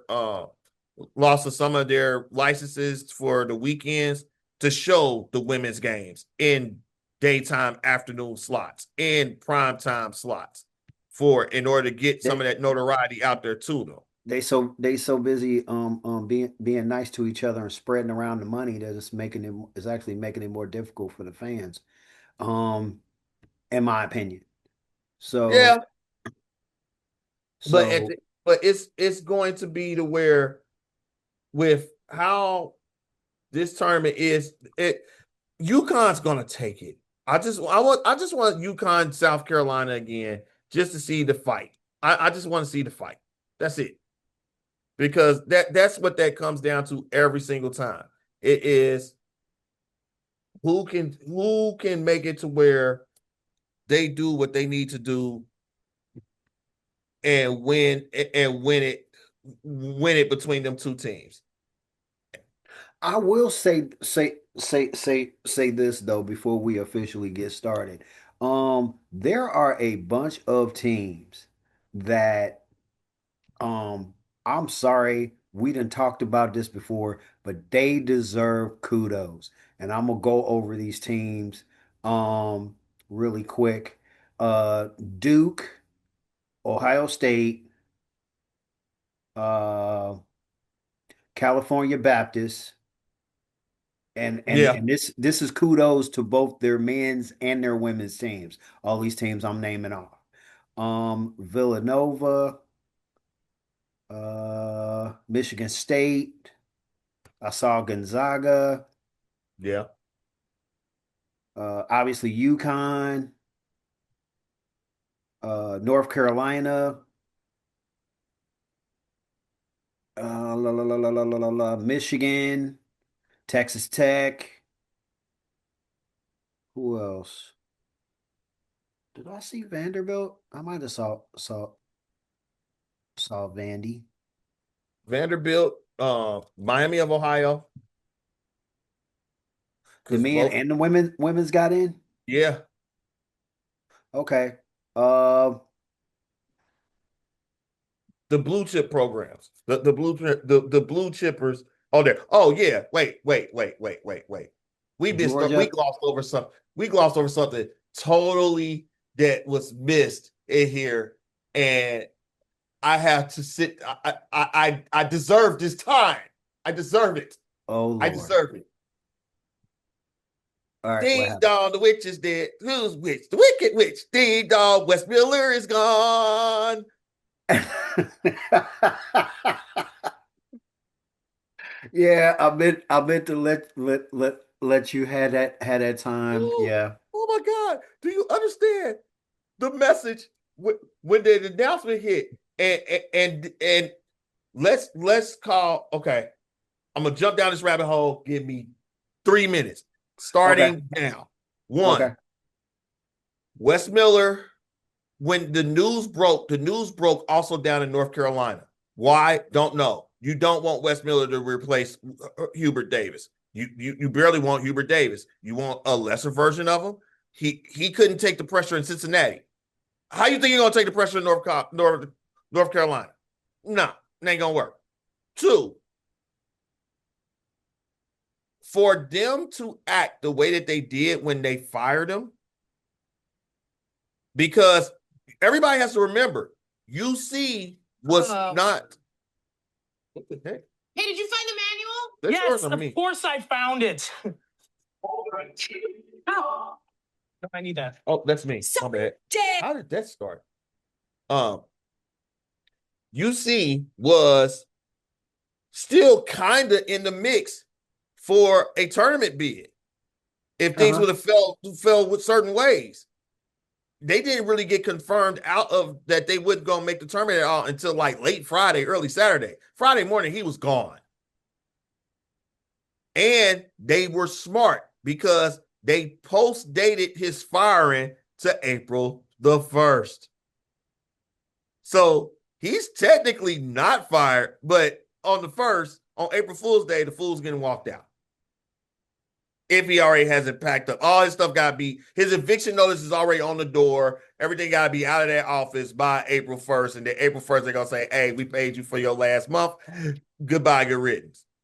Now, the flip side of it, people, I want you all to understand this. Please stop clamoring for Bob Huggins to come back as a coach. I know I might have said it in passing. I know I might have joked around with it, but the fact of the matter is that the man is in his 70s. If you've seen any of the footage of them when they're with them getting ready to do the presentation of his documentary, he's barely getting around. He looks like one of the people off of Duck Dynasty with how far he's grown his hair and his beard right now. And it's white. Don't do it.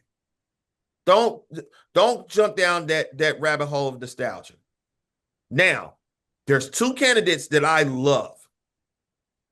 The head coach out of Utah State, which is a Huggins disciple, who was a graduate assistant, been underneath his tutelage from there. If you wanted to go back, and he's been coaching, he's got Utah State in the dance right now.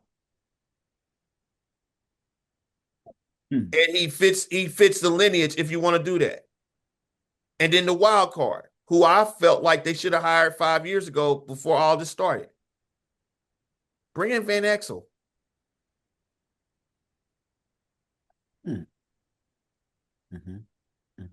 If you one of those two would give you what you're asking for in what everybody feels like UC has been missing since Cronin left. And even when Cronin was here, it felt like it, but it never quite felt it all the way.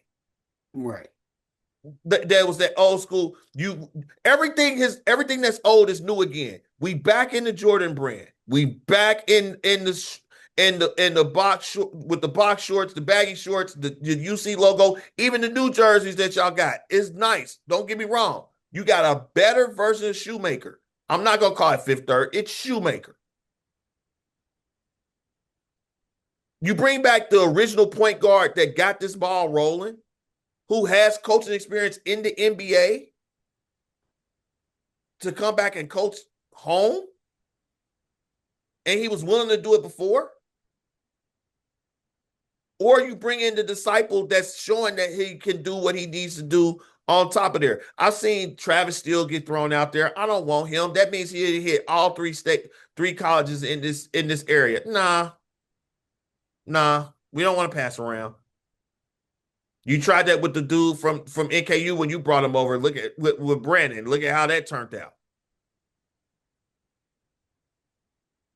It's time to make it to where it's right. And this that would be in the greatest scheme of things, Cunningham, Miller, and that albatross of a football head coach would all been gone. But Cunningham has to stay because he's the AD. But with this move here, and if the football team doesn't show anything of moving that football team, that's his last moves. If nothing proceeds to be positive out of either one of those programs in the next 3 years, I can see the school moving away from him too. Because at the end of the day, you're the person that's pulling these strings. The only coaching hire that you made that's actually been successful was your baseball coach. And that's saying something. So other than that, I'm back. Yay. I'll be wearing UC colors this week off and on because I said I wasn't going to wear it until he was gone, and he's gone. So I can break out the old school jersey, the shooting shirt, and everything else this week. I'm going to be rocking my UC gear. Yes, we're back. All right. All right. Now, all right. So let's go ahead and let's get started. I'm gonna start with the playing games. And we'll go from there. Fair enough? fair enough. All right. So for the 4 playing games, I got Texas over NC State. See, who did I have for that one? I don't who I have. Where did it go? I had NC State. Okay. I got, because of, they scared me with the fact of who they lost to in the tournament. And because of that, and plus I'm kind of on my Texas kick, which kind of indicates to you what I was going with concerning Bama.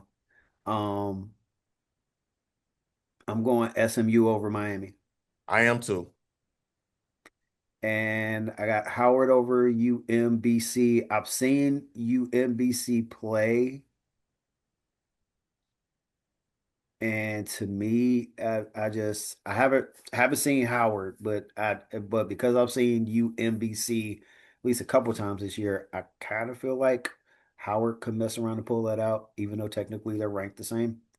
Yeah, Howard. And I got Howard winning that one. I've seen Howard play in some of their games, and I think Howard. I want to say Howard played my Aggies out in California for the HBCU Classic, and they almost beat the Aggies, and the Aggies weren't that good, but the Aggies showed hard playing out there in LA. So I've seen them play a little bit in some of their games, so I will give them the benefit of the doubt for that one. Lehigh, I have seen them play a couple times. May have seen Prairie View. The name looks familiar. May have seen them like on some fluke stuff. I'm going with Lehigh. And that, I took Prairie View A&M on that one. Again, another one of those schools that'll be sneaky. They are athletic in how they play. uh-huh. It's going to be a fun game to watch. They just wasn't consistent. And Lehigh is the same way. I think Lehigh went in their conference. They was one of them teams that got hot and won won they conference out from underneath somebody and cost a double bid. Okay. All right. All right. All right. All right. Fair enough. Fair enough. Fair enough. Okay. And we're gonna start with the East, the Midwest. Does it matter? No matter. All right. In that case, gonna start with the East. We got Duke versus Siena. Okay. Before we even get rolling with that, Duke, I've seen where top teams get their seeding. Okay. But it's like they set Duke up to get dismantled some way, shape, or form. Yeah, This and was this is not the first time that that's happened to them or North Carolina or Michigan. But that to me that also speaks to me that also speaks to the level of good teams that are just in there. It's like even if they wanted to try to set it up, if you literally look at all these brackets have monsters in them. man, but that one was just like legitimately. Duke might not make it out the first weekend. Uh, Gotta mm, look at it. yeah, I can look at it. I'm not. I, Now with them having a few players hurt, I can. I they at least gonna make it to um the winner of Ohio State TCU. oh, Because oh, I'm sorry. I'm sorry. I'm sorry. Not out the first weekend. They'll make it out the first weekend. They might be only there for a day when they go out to the Sweet 16. They might. right, yeah, because the way I got it, I got Duke beating Siena. I actually got TCU beating Ohio State. I got Ohio Um, State. um, and then I got St. John's beating Northern Illinois. I got Kansas. Although I said I had games that I am not completely confident in. That Kansas versus California Baptist. Uh-huh. Yeah, I watched them play the other night. Yeah. I'm not confident on that game, Yeah. especially with all But this turmoil going on in Kansas. And it was funny because you say what you want about Stephen A, but you got to give the devil his due when he says it. anything. He spoke on Bill Self and how great of a coach he was. And he admitted, which anybody listening to the man could tell, he's doing everything he can not to say anything bad about Darren Peterson. But at the Yeah. same time, Darren Peterson is putting him in that situation. It's like, I'm trying not to say anything that can open up the door to the R word getting thrown at me, but you are making this really hard. And I'm frustrated because I don't know what to say. Like, I know what I Yeah. want to say, but I Yeah. know I can't say it because it's going to be oh, why you hating on that young man? He young. And they've already coddled them so much with how it's gone on with that. It's just like I don't know. It to me is I'm picking I'm picking with my head instead of my heart, but I'm questioning my heart on some of them Oh, because yeah. it's like I can't like you said the Cal Baptist Kansas game. I already know that Cal could pull it off. Yeah. But it's Kansas. Kansas is gonna figure out some way to just try to flick them away like they're a bug and just keep it moving. But Now, that takes us to Louisville versus South Florida. South Florida, You went with South Florida? yeah, I went with Louisville.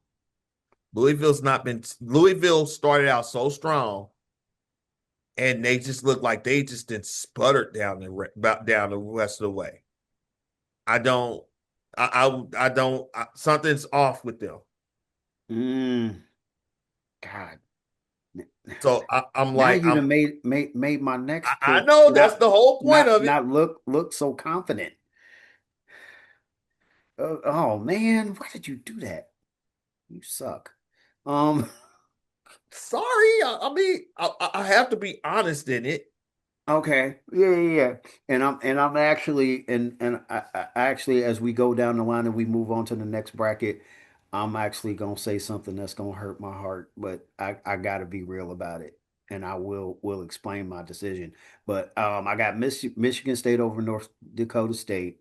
I got UCLA over UCF, although that would be another one of them games because I've seen UCF. They are pretty tough. Hmm. Um, UCLA just seemed like they was on a heater going into the bracket. Uh, Also, I have UConn over Furman. Now, this is where things get interesting. Mm-hmm. I got Duke over TCU. I got St. John's over Kansas. You're making Yep. me want to switch my pick on Louisville now, which I should have. So okay. Let me help you out with this a little bit further. Because I got Louisville and Michigan State, but now that's making me go, well, maybe it's gonna be Michigan State instead of Louisville. See, so here's the thing. Okay. So when I said what I said with that one, I got Duke beating Ohio State. Okay, I got St. John's taking out Kansas. right. That's what I have.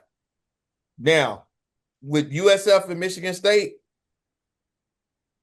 you always know it's always some Cinderella 11 or 12 that make a run. Oh, so you got I got UCF USF taking over out Michigan UCLA? State. I got you. No, I got you. No, I got USF, South Florida. I got South Florida taking out Michigan State. Oh, I got them oh, making it to the Sweet 16. oh. Well, okay. Well, I got Louisville, although, ugh, I don't. Now that I reevaluate, I don't know. I've I've seen them play good. I've seen reasons why I made that pick over Michigan State, but then I also got to remember this is Tom Izzo. Yep. Mm, Now the other part about that bracket where you hesitated when it came to Furman and UConn, I did okay. two things today. I ran through my picks myself, and then I went and I went on that What If Sports and just let it run through the tournament because they've updated with all the stats for all the teams from 25-26 now. So Uh-huh. I put that game in there. I just ran it one time. Why they have Furman upset UConn in the first round by 6? That's, I that's saw it and I was like, that can't be right. So I ran it again, like a best of 7 series. yeah. UConn only won that series 4-2.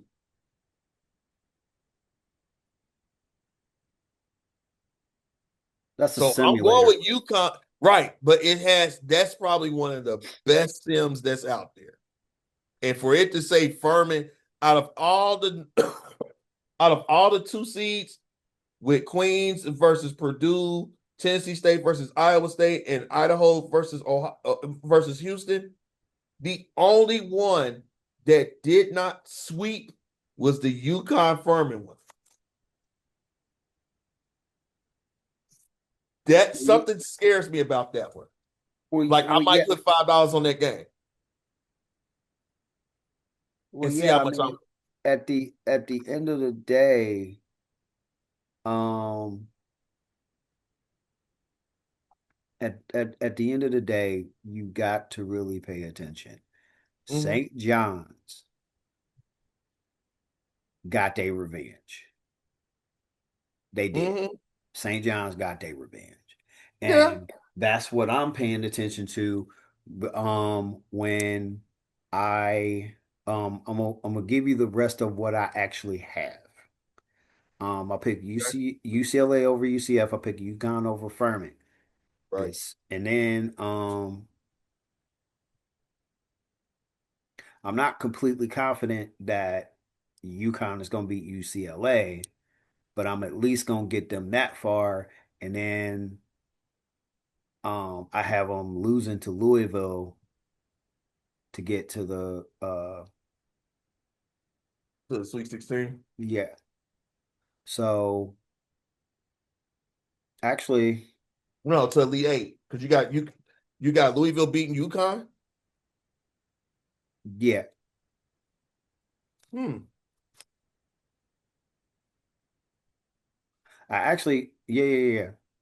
So, but that also could be Michigan State beating UConn. Um, although they're not as consistent, so I wouldn't feel as confident that Michigan State could beat UConn just because of how they went down the stretch. That's why Didn't it's like, Duke play St. John's this year? huh? Didn't Duke play St. John's this year? Not that I'm aware. I would have been all over that game. Um, but I got Duke over St. John's. So I got it Duke and Louisville, and then Duke comes out for the Final Four. Hopefully they'll be healthy somewhere between the first game and the second game. That way I'll have a little bit more confidence um in See, my I pick. just don't. I trust Duke, but That game that they played the other night where that big gave them problems just because they weren't to me that big gave them problems because they were trying to do stuff that they shouldn't have been trying. right, It's and they like fall into that trap and they what lost it. why are you trying to go in at him when you see it's not working? Hey, And it's yeah. like it's like, dude, shoot the jumper. It's okay. Shoot the jumper. Shoot over him.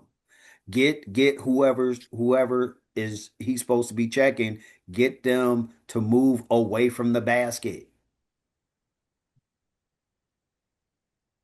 Because nine And see, times out of that's 10, he's gonna follow. Human nature says he's gonna follow.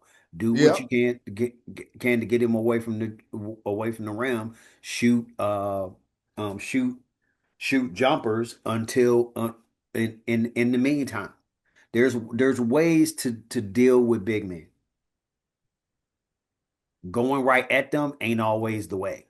Now, if you got some height to where you're not that much shorter than him, okay, yeah, you can try it. But they don't. They didn't. They didn't have anybody near his height No, on on Duke's team. And as much as they were trying to go through Boozer and Boozer kept trying to go at him, and I'm like, dude, what are you doing? You're making me angry. But Boozer's not built for that. Boozer is a stretch four. He's not He's a he's a stretch forward, but the one thing I've been noticing is he's been trying to take people to the rack. He's been trying late. to take people to the rack. He's been trying to body people up, and it just mm, I commend him for it because it takes me the nostalgia in old school basketball makes me commend him, but playing smart basketball in terms of expecting him to play smart basketball so that he'll win, I don't like it. So, all right, that takes us to the Midwest. To the Midwest.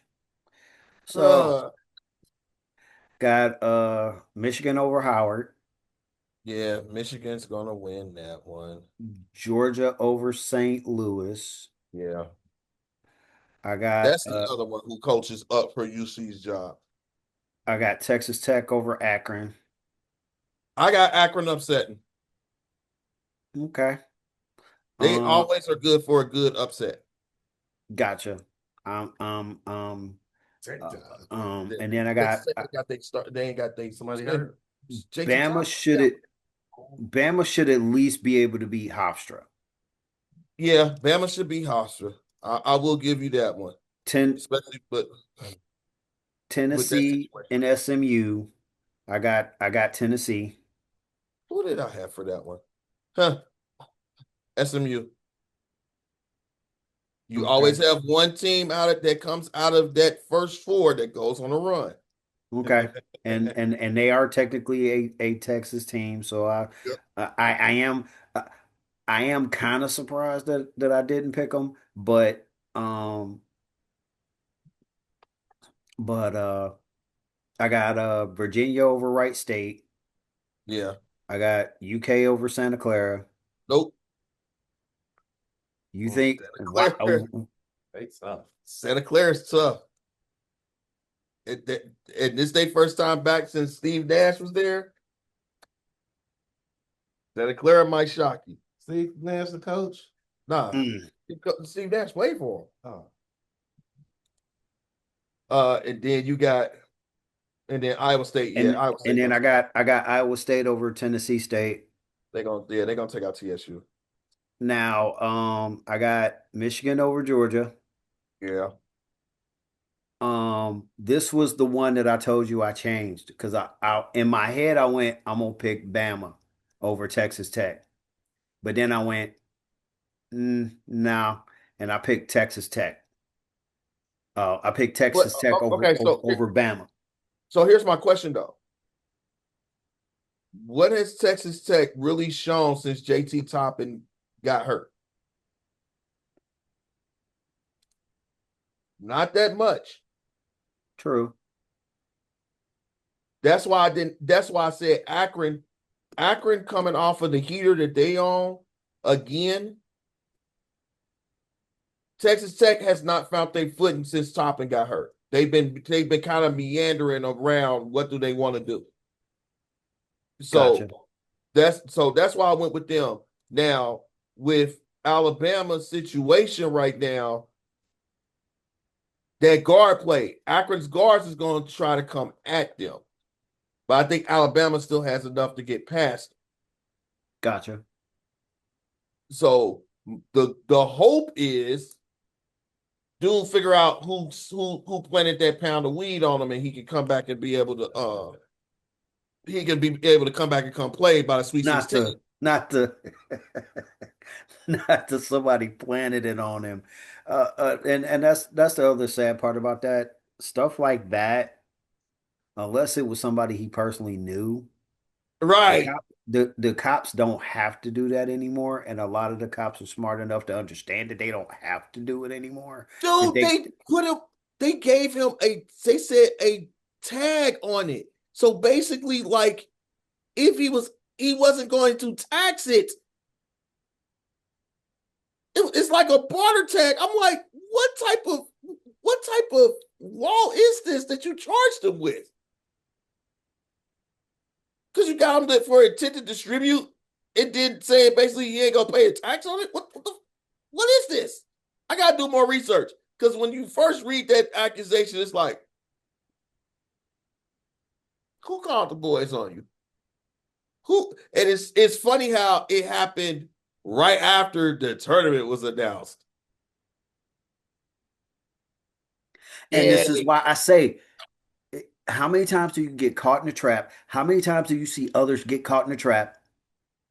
Don't tell me you didn't see it. Don't tell me you didn't hear about it. Don't tell me you didn't hear it. right. How many times That's do why I you just like get caught in a trap and you see people get caught in a trap before there comes a point where you go, okay, yeah, I see what's going on over there. Kind of like me with the clubs. I all I gotta hear is there's constant shootings at a club. I'm gonna get mad if somebody performing wise goes over there because I'm not going. I'd mm-hmm. have missed 8 Ball and MJG so many times when Riverfront Live was Annie's. They said, hey, Scarface and 8 Ball and MJG gonna be at Annie's. That one club that was out in Roseline, they went out there one The time Ritz. too, huh? The Ritz. Yeah, Yeah. I got mad at them then too. I'm like, no, I ain't going. 8 Ball, what are y'all doing? Go to Bogarts. I'm not. No, I'm not going. I know for a fact I can go to Bogarts and everything will be all right. Just, just no, go to Bogarts. Plus, it was closer to my house, so it was like it was walking distance. I could just walk up there and walk home. So many reasons. Like no, it just no, and like I don't know if I told you this, but I used to have some dudes that I worked with when I worked security. They used to make fun of me because I would never, they knew why I would never go to clubs. And then I ended up seeing one of them years later, and he was like, "Yeah, you remember all that stuff you was telling me about why you didn't go to the clubs?" And I was like, "Yeah." He was like, I see exactly what you're saying." It's like, dude, that's all I'm saying. You can feel free to do what you want. I'm telling you why I'm not going. That don't mean you don't. You can still go if you want to, But he said he started to see the same old thing. It was the same old people doing the same old thing, and it was just like, what am I doing here? And it's like none of it was productive. I'm like, that's all I'm saying. Is I'm not going somewhere where they say, oh well, if you go over here, you might get robbed. Okay, then why the hell am I going over there? Like it's like Yeah. you might get into a fight. You gonna get into a fight. You're gonna get shot. I'm like, no, I'm not. 'Cause I ain't going. Like, no. Mhm. It just no. It's like no offense. Y'all do what y'all do. Y'all have y'all fun. I'm gonna stay over here. It's like, you just like to play it safe. And okay, all right. I will take that is uh, uh, making fun of me like that is like people that call being responsible adulting as a Oh yeah. as a knock. It's like, oh, okay, all right, I'm adulting. Your point. Like, well, whatever you want to call it. Bottom line, I'm doing a good thing. You may not see it as a good thing, which I can agree with you because being a responsible adult does suck, you know. But at the end of the day, no. It so yeah. I got let's see here. I actually took Virginia over Tennessee. Yeah. Now, Virginia now that Virginia, Virginia is a problem. yes, and you're about to find out how much of a problem they are. Right. And due to us having this conversation about UK, I'm not gonna lie. Um I did originally have them over Iowa State. Well, I switched that. And it's like, well, I UK just switched. has I'm not not been gonna lie, I switched it.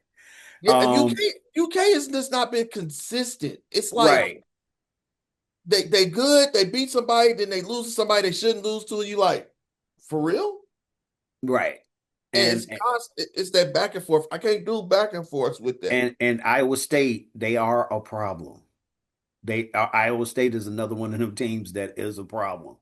Now, when it comes to Virginia versus Iowa State, I'm not completely confident I'm not completely as confident because I had Virginia originally over UK. I had no problem with it. But them putting I them got against Virginia over Iowa State. Virginia over Iowa State, that one's gonna be a close one. That one's gonna be a barn burner that I hope I'm home for. That is It's because and here's the reason why. And I'm not being funny when I say this. I can't take you serious if you lost to UC this season. I can't take you serious. I mean everybody. No. I uh, I cannot take you serious. come on, man. I can't. I cannot. Everybody. If you get if you lose to a clown show Oh, Mm, and you were ranked in the top 5, I cannot take you serious in the tournament. but to be fair, but to be fair, we've seen it happen. We've seen it happen. It's absolutely ridiculous and it's absolutely stupid. There comes this point where it's like when a team lose to a team that they ain't got no business losing to, it's like you literally overlook this team to the point to where But the level of you overlooked them. You did not take them seriously. Like it, you're it, saying, that's how you feel about UC. And and because and every and you're no, not wrong. they still got them on sale over there. look, I'm not I don't I'm know. I'm I'm not saying I don't get exactly why you said what you said. Um, This uh, was their last. This is why I'm saying this. That game that they lost 79-70 against UC, right? uh-huh. After that game, they lost to TCU, they lost to BYU, they lost to Texas Tech, they lost to Arizona, and then they lost to Arizona by 2. Damn. So I literally feel like, that whole situation I was talking to you about, with the Big 12 Mm-hmm. and the tough teams. I Yeah. literally, I literally feel like I just listened to you talk about the football season, but you're talking about the basketball season. Yeah. It was like, Yeah. That's what it is. That's what I'm saying. It did not make you had they won out, they would have been the 1 seed. And I would have gave you that. I would have gave you that loss. But TCU made the field as a 9 seed. Oh. BYU made it as a what? 9 seed? Nope, 6 seed. yeah, 6 seed. And I'm not as And the Tech is in your bracket and they are 5. the thing about BYU, um, I the more I started to watch them, they weren't the same as they went In the deep into beginning of the the season. season. So Once people I'm not as bullish as I was when the season started. oh hell no. Oh hell no. You're about to find that out now. You're about to find that Oh, out too. oh yeah, yeah, yeah. Oh, speaking of, when it came down to it, Michigan versus Virginia, that's gonna be another one of them games that I definitely want to see. I believe that it's gonna be close, but I gave Michigan the edge. But and notice I said edge. Like I can foresee that game coming down to like 1 or 2 points. Edge. Just because of how they played in the tournament and they ended up getting, especially because they ended up getting booted out of the tournament. Here's the reason why I'm going with Virginia over Michigan. Okay. Virginia mirrors Purdue almost to a T. Okay. And Purdue gave Michigan fits yesterday. They did. That was just I don't know. When I watched it and Michigan looked like they took had a foothold before the first half, before I left out the house yesterday. I'm like, okay, Michigan showing that they the truth in there for it. And by the time I went up 4 steps, went to the family room, let the dogs in, came back down the steps, it was tied. Yeah. Yeah, they Purdue would not let them And let them get away. It was and no matter how many times they tried, they would not let them get away. And the longer I saw that, the more I was subtly starting to get worried, like, uh-oh, this is yep, not good. that's why I was like, Like you letting them hang around. What are we doing?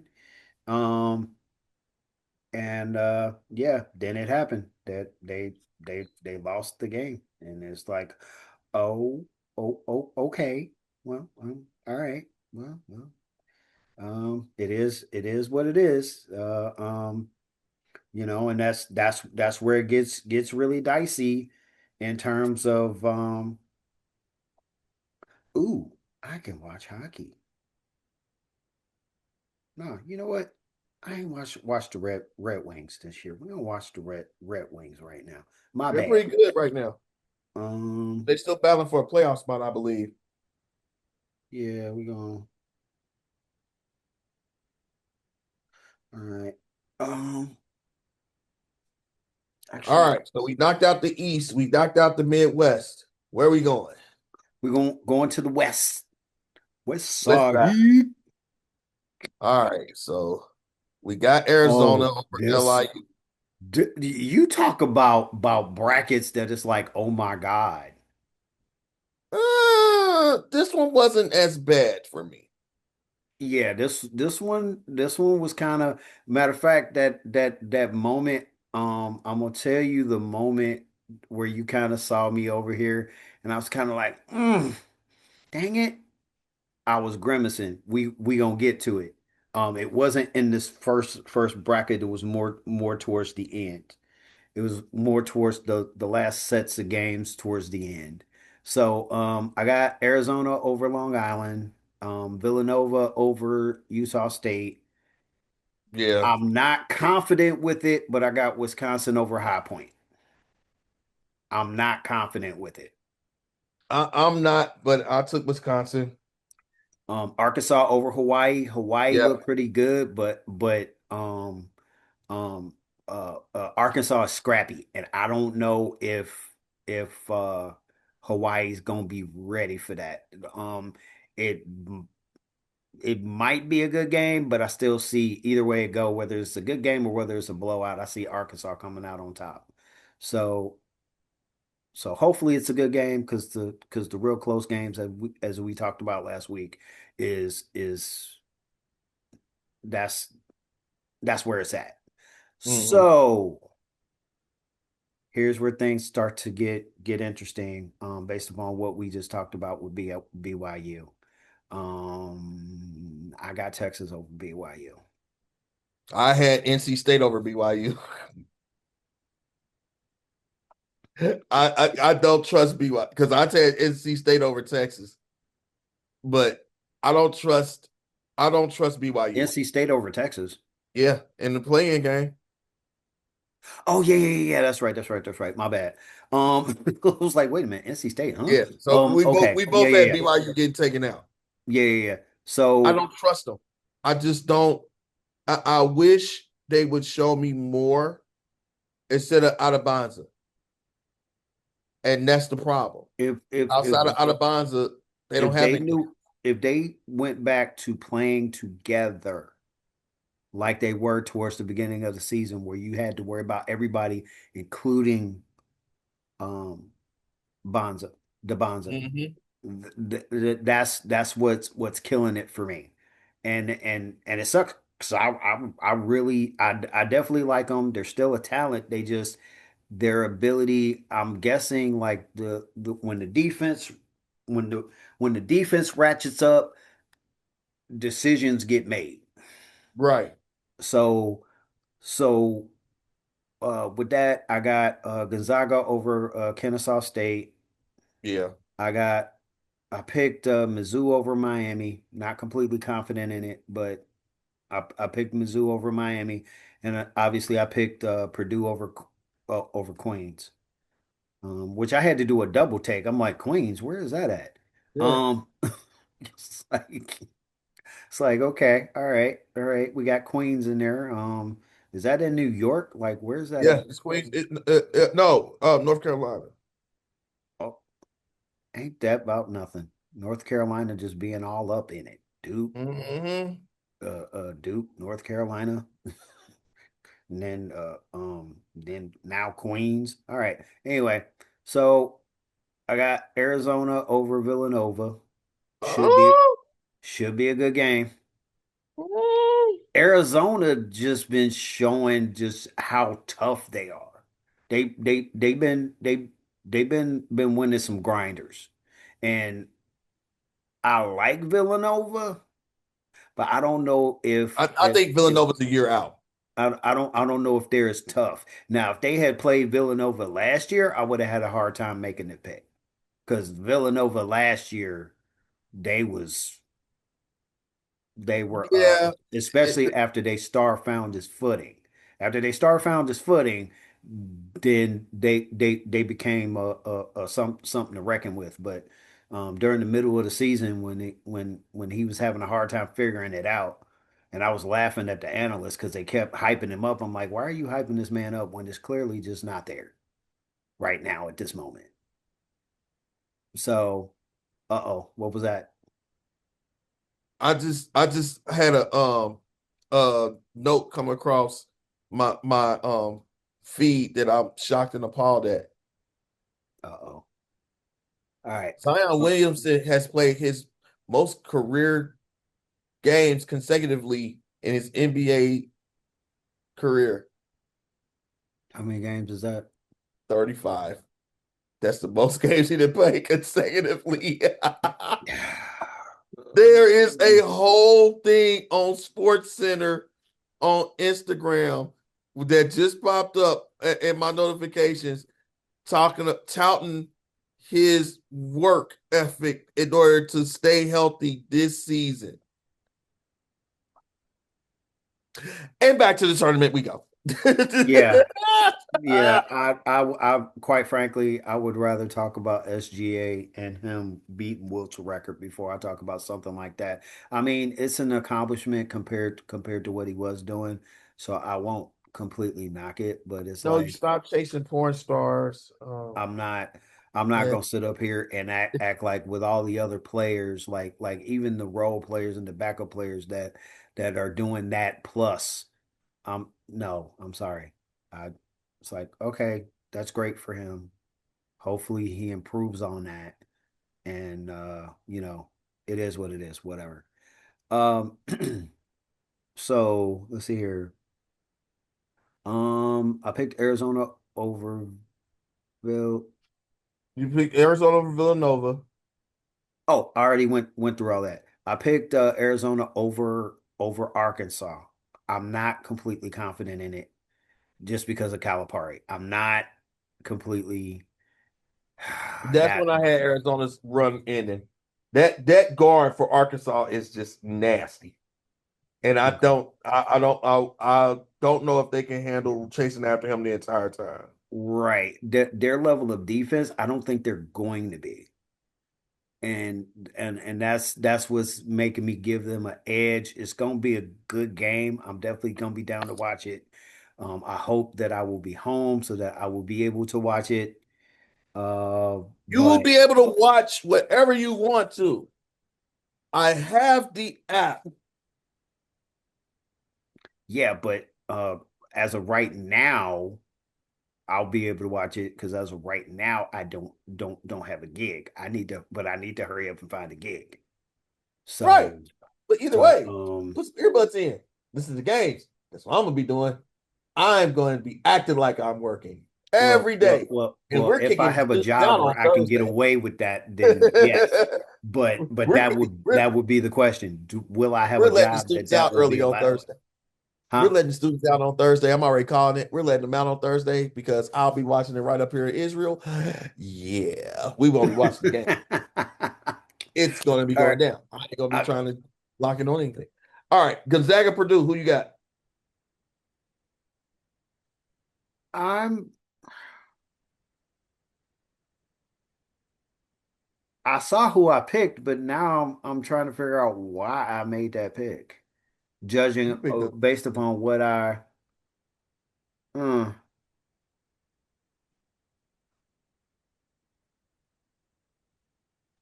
yeah, yeah, I don't know what I was thinking.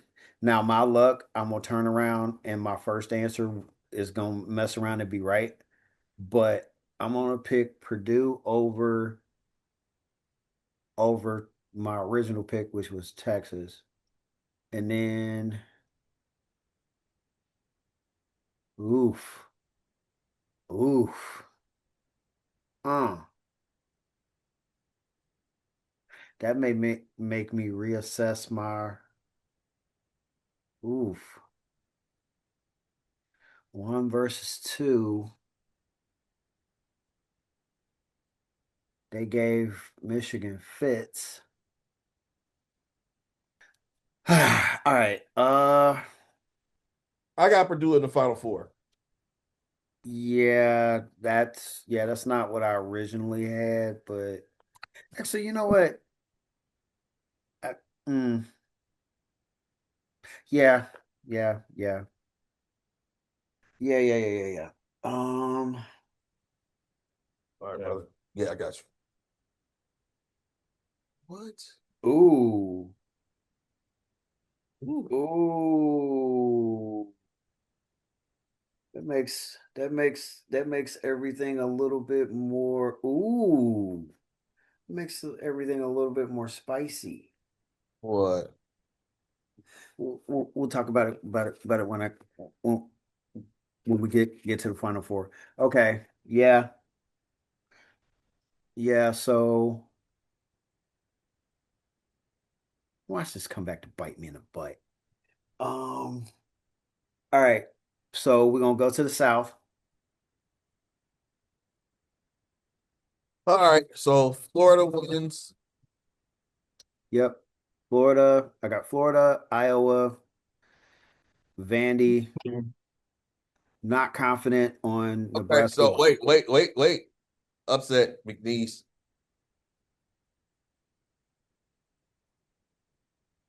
It's always a Okay. 20-5. Um, I will not be surprised if Troy messes around and beats Nebraska. Because Nebraska's never won one. So, I took Nebraska. Just yeah, I yeah, want to get over yeah. the That's hump. who. That's who I took. I got North Carolina over VCU. I got And Illinois over Penn. I got the Aggies over St. Mary's, and I got Houston over Idaho. I then have Florida over Iowa, Vandy over Nebraska, okay, I got McNeese over Nebraska, so I got McNeese making the Sweet 16. Illinois over Yep. Illinois over my Tar Heels. That hurt my heart, but it is what it is. Um, they just not they got to They're make me not consistent. they got to make me a believer. Did um and then I got Houston over the Aggies, Mm-hmm. and then I did, and this was another point where you saw my face grimace because it's like, okay, Florida versus Houston. I'm like, I want to pick Houston, but I No, can't, you know Houston always wets the bed. I can't dismiss Florida. So I went ahead and I went with my gut and I picked Florida.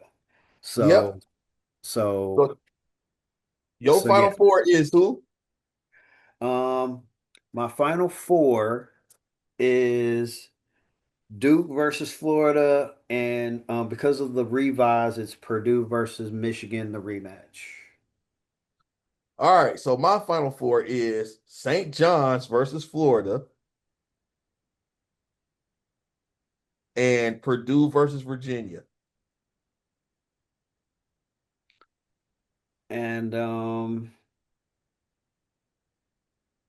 God, I would love to make it a Duke Michigan final, but the way Purdue played them in the conference in the conference championship, I can't do it. But that also makes my championship pick look a little dicey because of the fact of I have seen Purdue play. So even though I still am not changing who I got winning it all, I would not be surprised if it ends up being if my picks end up ringing true and Purdue makes it to the Final Four, I would not be shocked if they end up winning it all.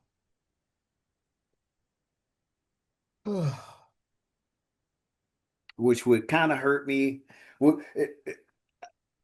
with my heart, obviously, if it ends up Duke versus Purdue, then obviously I'm going with Duke. But just for things that for understanding the talent of who is facing who and the level of difficulty that they're going to have to face, again,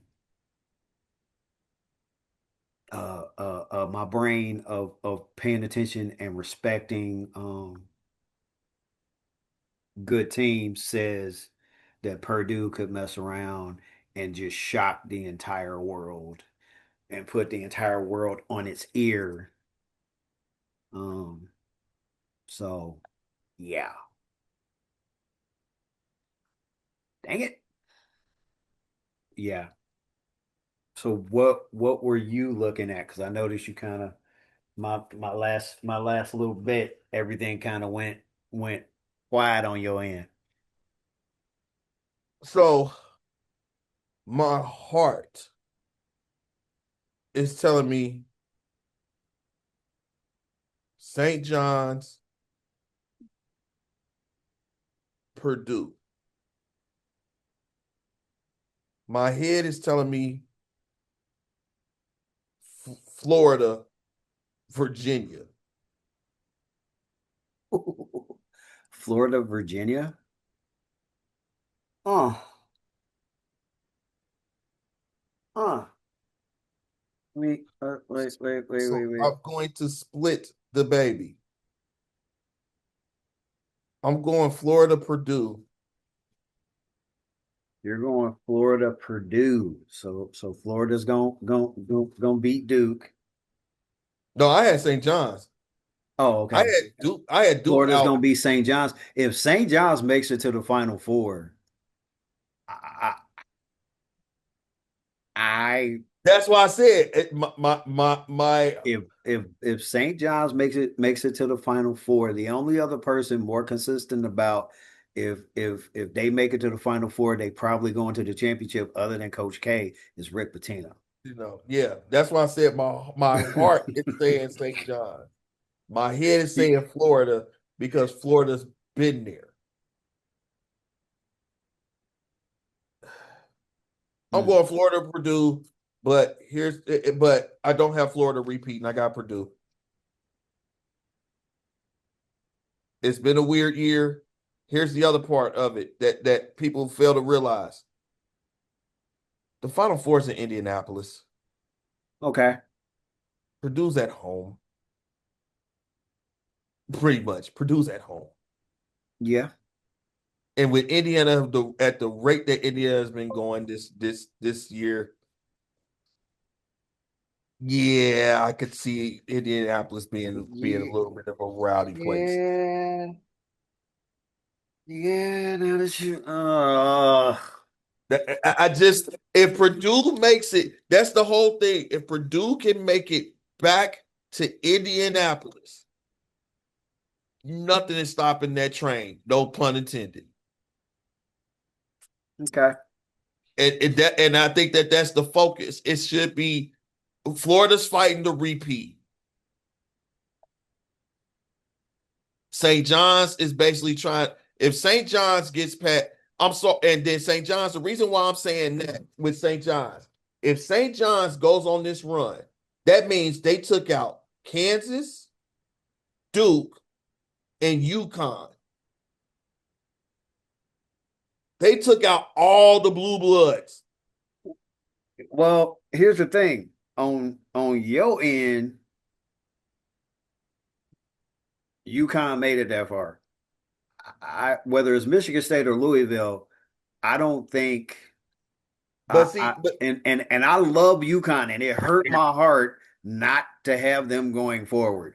But and they Jekyll and Hyde. So the it's way like they've been playing, I could foresee that whoever wins between uh whoever wins on my end, I know you had South Florida over Louisville. yeah. But on my end, whoever wins between Michigan State and Louisville on my end is beating UConn. And now, am I very high on it? No. But with the way they've been so inconsistent, I can't deny its probability. My heart, because I'm a fan of them, says, "Oh yeah, UConn's going all the way." But my me being realistic about the situation and the way that they've been playing, there's nothing about it that Screams consistency, and right. that's been their biggest heel. That's Duke, why Duke has shown me more consistency, and they're missing people than UConn has to me. And that's why I got them going so far. Because even though they've been missing people the games have been grinders, but bottom line, they've been making sure that they pull them out. yeah, it just seems Because like it's like that one over Virginia. yeah, and that's why I'm saying like they grinded it out, and that's why I gave Virginia the benefit of the doubt. And Duke, you saw in their losses, you saw where their flaws was. And you're going up against a gauntlet of teams that line up that has that big that can pull Boozer out and then you got guards that can run right behind them and penetrate. It's not.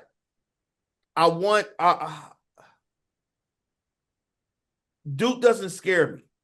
The only teams that scare me is UConn, St. John's with what they did to UConn when they just obliterated them. If they're clicking and Patino has that other notch that he clicks in on there, and he always raises his game against his competition, that's why I call the East the bracket of death. You have in a bracket, you have a back-to-back almost 3-time champ. UCLA that's a blue blood with Cronin, but yeah, it's Cronin. Izzo, Louisville that's battling to get back to relevancy. Kansas that's been battling it. Ohio State, yeah, and then Duke. You got blue bloods all in one freaking bracket.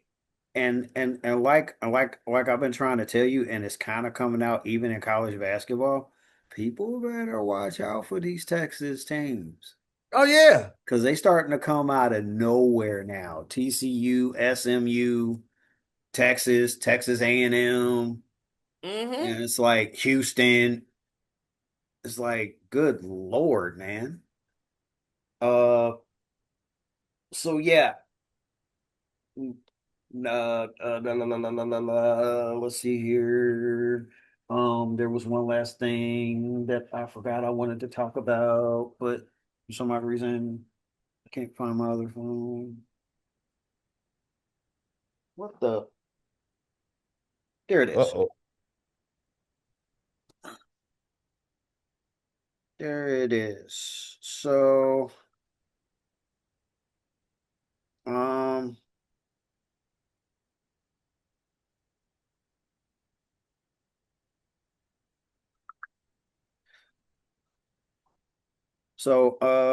I wanted to talk about something that Cam Newton talked about regarding Ocho and Acho and Stephen A. Oh God. This So, oh God. two people you love. Oh, All right. So I'm gonna go ahead and play it, and we could talk about it real quick. Okay. And in the name of entertainment, and that's what Stephen A made it personal. And that's what Stephen A often does. In the sake and in the name of entertainment, he made it personal. But the other problem is, like, people get on me, I told your career this, your career that, and I hear them. But, like, what was hard for me is people who literally didn't make it to the league. Now, some would say, Cam, you're tripping. Some would say, Cam, you done changed everything. And I would tell you, we all changed. And I give you perspective. My good brother in content, Mr. Emmanuel Acho, times have changed. And trust me, I have changed with those times. Given that we have these illustrious platforms to talk our opinions, be it that it may, you can't just listen to only the people who played this said game. So when you have ridicule or you critique Stephen A. Smith for not playing, and then you talk about Skip Bayless for not playing, I will call your co-host. He didn't play. So you don't listen to him, and he just had a viral clip or a clip with a strong message that denounced. If we, as former athletes, want to play this... Well, you didn't play. What gives you the right to say it? Well, you still talk about basketball. You didn't play basketball. You didn't play tennis. Why are you talking about it? I was one of those, and I would say, I was one of those that had this same thought process of, hey, what gives you the right to say it? If anything, I do kind of believe what Emmanuel says. We are experts in our field because we have the experience. But people who also watch us on sidelines for years covering us are experts because they tell a different story. They have a different view. And we can't muzzle them. You got numerous people that have not played the L. Duncans, when you start to talk about the Molly Karams, the Shay Cornettes, so many different people that may not have ever played, you can't listen to what they say. It's contradicting because sometimes, even on your own platform, Emmanuel, a person did not play, but yet you're giving him a platform to speak on. And I want to say this to all the players that play too. As you get on these shows, you have to understand these same reporters, even people well before Stephen A. Your Nick Rice, all the women reporters that haven't played the game. You got to understand all the people that came before you have opened up the avenue for you even to be on to talk about it. And that's one avenue that we don't ever talk about. It's like, oh, you can't say that. But somebody gave you an avenue to be sitting on your platform as a former player to even make this something that you could possibly do. And vice versa. You all have given us as reporters, as analysts, the avenue to critique the sport. So it is hand to hand. And you can't play the big dog role every time. Well, you ain't played, so you can't say that. Man, we're living in a day and age where everybody has a mic and everybody can speak. Now, how much we listen to them, that's contingent on the said individual. The Pittsburgh Steelers have put I'm so sick of this shit. But haven't I been saying that for years? It's Since you've known me, I have been screaming this exact same thing. it's the frustrating part about this industry as a whole is you have a whole bunch of blowhards that want to be sensational instead of being factual. And I've said it before. Uh-huh. And you can Acho, let's call a spade a spade. Acho was sitting in Cam's seat on First Take. And you chased the money and you went over to Fox. And how did that end up? You got you a nice piece of there. I'm not gonna go there. Yeah, my bad. Hi, Joy. But you can't throw shots at the people that's in there from it. Everybody's gonna have different takes. Accept the different takes.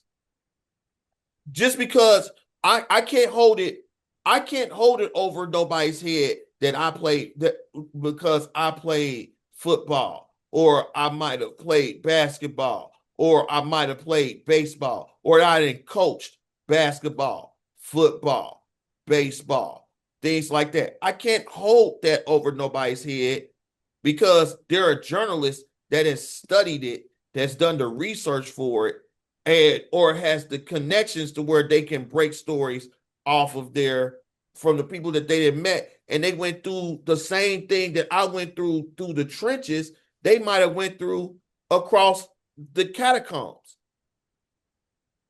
I can't get mad at them about that. The only thing I think that anybody in this realm should be going back and forth with against is if they are directly discounting you and what you do and what you know. Because you can sit there and say, oh, I shouldn't be talking about nothing until I'm blue in the face. But like he said, you talk about a whole realm of sports and you ain't played none of them. How do you get off of talking about it? So it's like, how can I make it against me when you doing the same thing? And it just makes no sense. So Acho having his feelings, I hate to say that I agree with Cam. I know, right? But like he said, I used to be one of these people, and then I evolved. Because like I just told you, I've been screaming this since me and you met. That these players that have been saying this, how contradictory it is. And once again, from my couch, Yay! Yeah, from my couch, I get to go woo woo woo woo woo. Another victory for somebody that just has a love and a level of respect for the game, that I can see things, even though I didn't directly play. Yes, I can listen to the players. Yes, I can listen to the coaches. Yes, I can take try to put a little life spin on it. Yes, I can take what I've watched. Yes, I could take my few times in middle school and high school. Yes, I can listen to you and the level that you play, and I can put it all in and mix up the nice ingredients and then put my opinion on it based upon all of that. And that's what the crux of it is. You take what you know, you take what you did. The hardest part about this is that how do you separate the opinion from the fact, and also how you support your opinion with facts? Your opinion cannot be supported with just a simple fact of, I went out there and I was out on that field I was playing. You could have been shitty as hell. Yeah. But you was on that field, so that gives you the right to sit up there and talk about it with everything else to it. Or you could be like the next person, which is going to be the last thing we're going to talk about, and then we're going to end this thing. You could be the level of Lamar and have the talent to have been a champion, and yet so far you're looking like you're headed towards the many people that had the talent to be a champion, and it just never panned out. Mm-hmm. Yeah. And So it's all because you cannot, talent only gets you so far.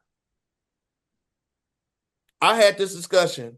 So one of my mentors had one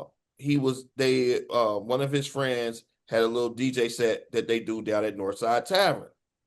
So I done grew up with him and everything else, so I don't come out that much no more. I was like, I'm gonna go pop in, I'm gonna go show my face. yeah, Show my face. He's sitting up there, me and him sitting there, we chopping it up and everything else. A discussion that we had spawned a question that he asked on his social media, where he was like, what constitutes a good DJ now?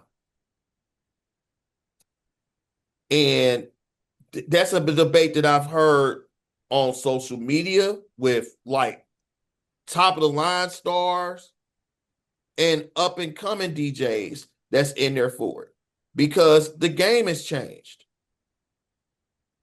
It's used to be about your music selection.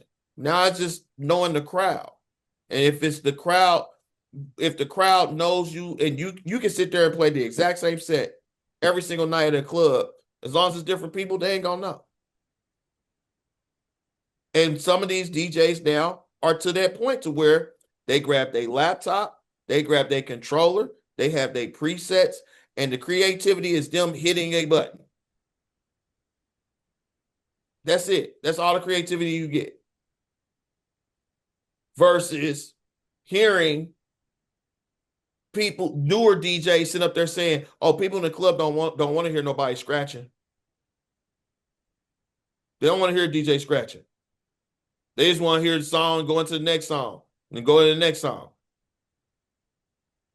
If that's the case, then where does your creativity come from? Your creativity is the playlist that you put together. I do that shit in my sleep. But it's to that point. The same way that we have that conversation about that here is how they have that conversation in the context of sports and in podcasting and broadcasting, everything else. You got a whole bunch of players that are not in the league anymore, talking about how it was back when they played. And you get the nostalgia, but then they berate the newer players for not playing the same way that they did. Instead of just sitting up there saying, okay, I see you. You might want to do this. You can do this better and make you better, instead of berating them. You got the newer kids that totally dismiss the people that came before them, because they like, oh, we knew, we modern, we do everything this way from this. Oh, we make it work. Then you got the people that ain't have nothing to do with playing it in either way, but they watched it, they studied it, and they going back both of them and themselves because they want to have the hottest take. They want to have the biggest outcome. They want to have the most outrageous outcome from anything.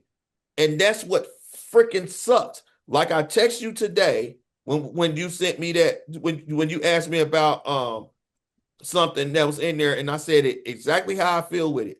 I stopped watching a lot of those shows, and I used to be to where I needed to watch Get Up. I needed to watch First Take. I needed to chime in and see what was going on with it.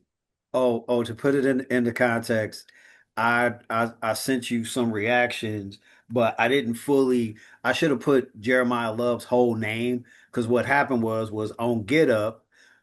I can't understand why if the Giants have Tyrone Gotta be. Tracy and Scatterboo, why do they need Jeremiah Love? Now, I will give you the benefit of the doubt. Jeremiah Love is probably the closest thing to Saquon to come out of the league in a while. Okay. Now, I'll give you that.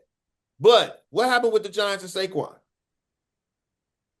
They didn't had a line and they took a chance on Daniel Jones and they set Saquon free because they felt he could be a champion and they were right. So no, they didn't set him free. They didn't set him go because they thought he could be a champion. They told him to go test the market, and then when Philly came and offered him, they was like, "Oh my god!" They told him, "Look, if we sign you here, we're not gonna win. You need to go somewhere where you can win." And that's what they did. And that's what he did. He went somewhere, he won, he got the ring. He got the ring. Now, hindsight now, fast forward to the future. What does this situation look like? You got Scatterboo. When they brought in Saquon, they still had, I forgot what his name was. I mean, when they brought in Barkley, they still had, I forgot who he was. Over there in Green Bay now. Jacobs? Yep, sure was. They had Jacobs. It was him and Jacobs. So you had Jacobs, and then you drafted, you drafted Daniel Jones. And you sat there and you set up that same situation. You got Scatterboo, you got Jackson Dart. Now you're going to add another running back into it. Cyclical. They don't need to. They do not need to do that. This is why I said he would be better off in Tennessee because it would be Pollard and him. Right. But the crazy part about that though is that, like I said earlier, the running back market is outrageous now. Yeah. Because if you have a line that is C+ level with two good running backs to split the runs with, yeah, at least average. Yeah. At least you have a chance to sit up there and let it ride. So it might happen. But what that ties into with Get Up and that conversation that they have with that is that I'm tired of the gossip rag marks in the supermarket as you check out, looking over at the star style of sportscasting. Yeah. We don't know where any of these players is going. We know, but you all sit there all the way through the combine and broke down all they needs. Who needed what? Why they needed what?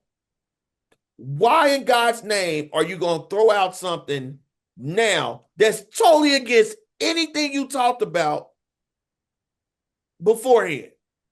Except for trying to be sensational, trying to be gossipy, trying to be that Star magazine on the television screen in order for you to get some type of acknowledgement of yourself. Saying, hey, well, he said this because you want a trend.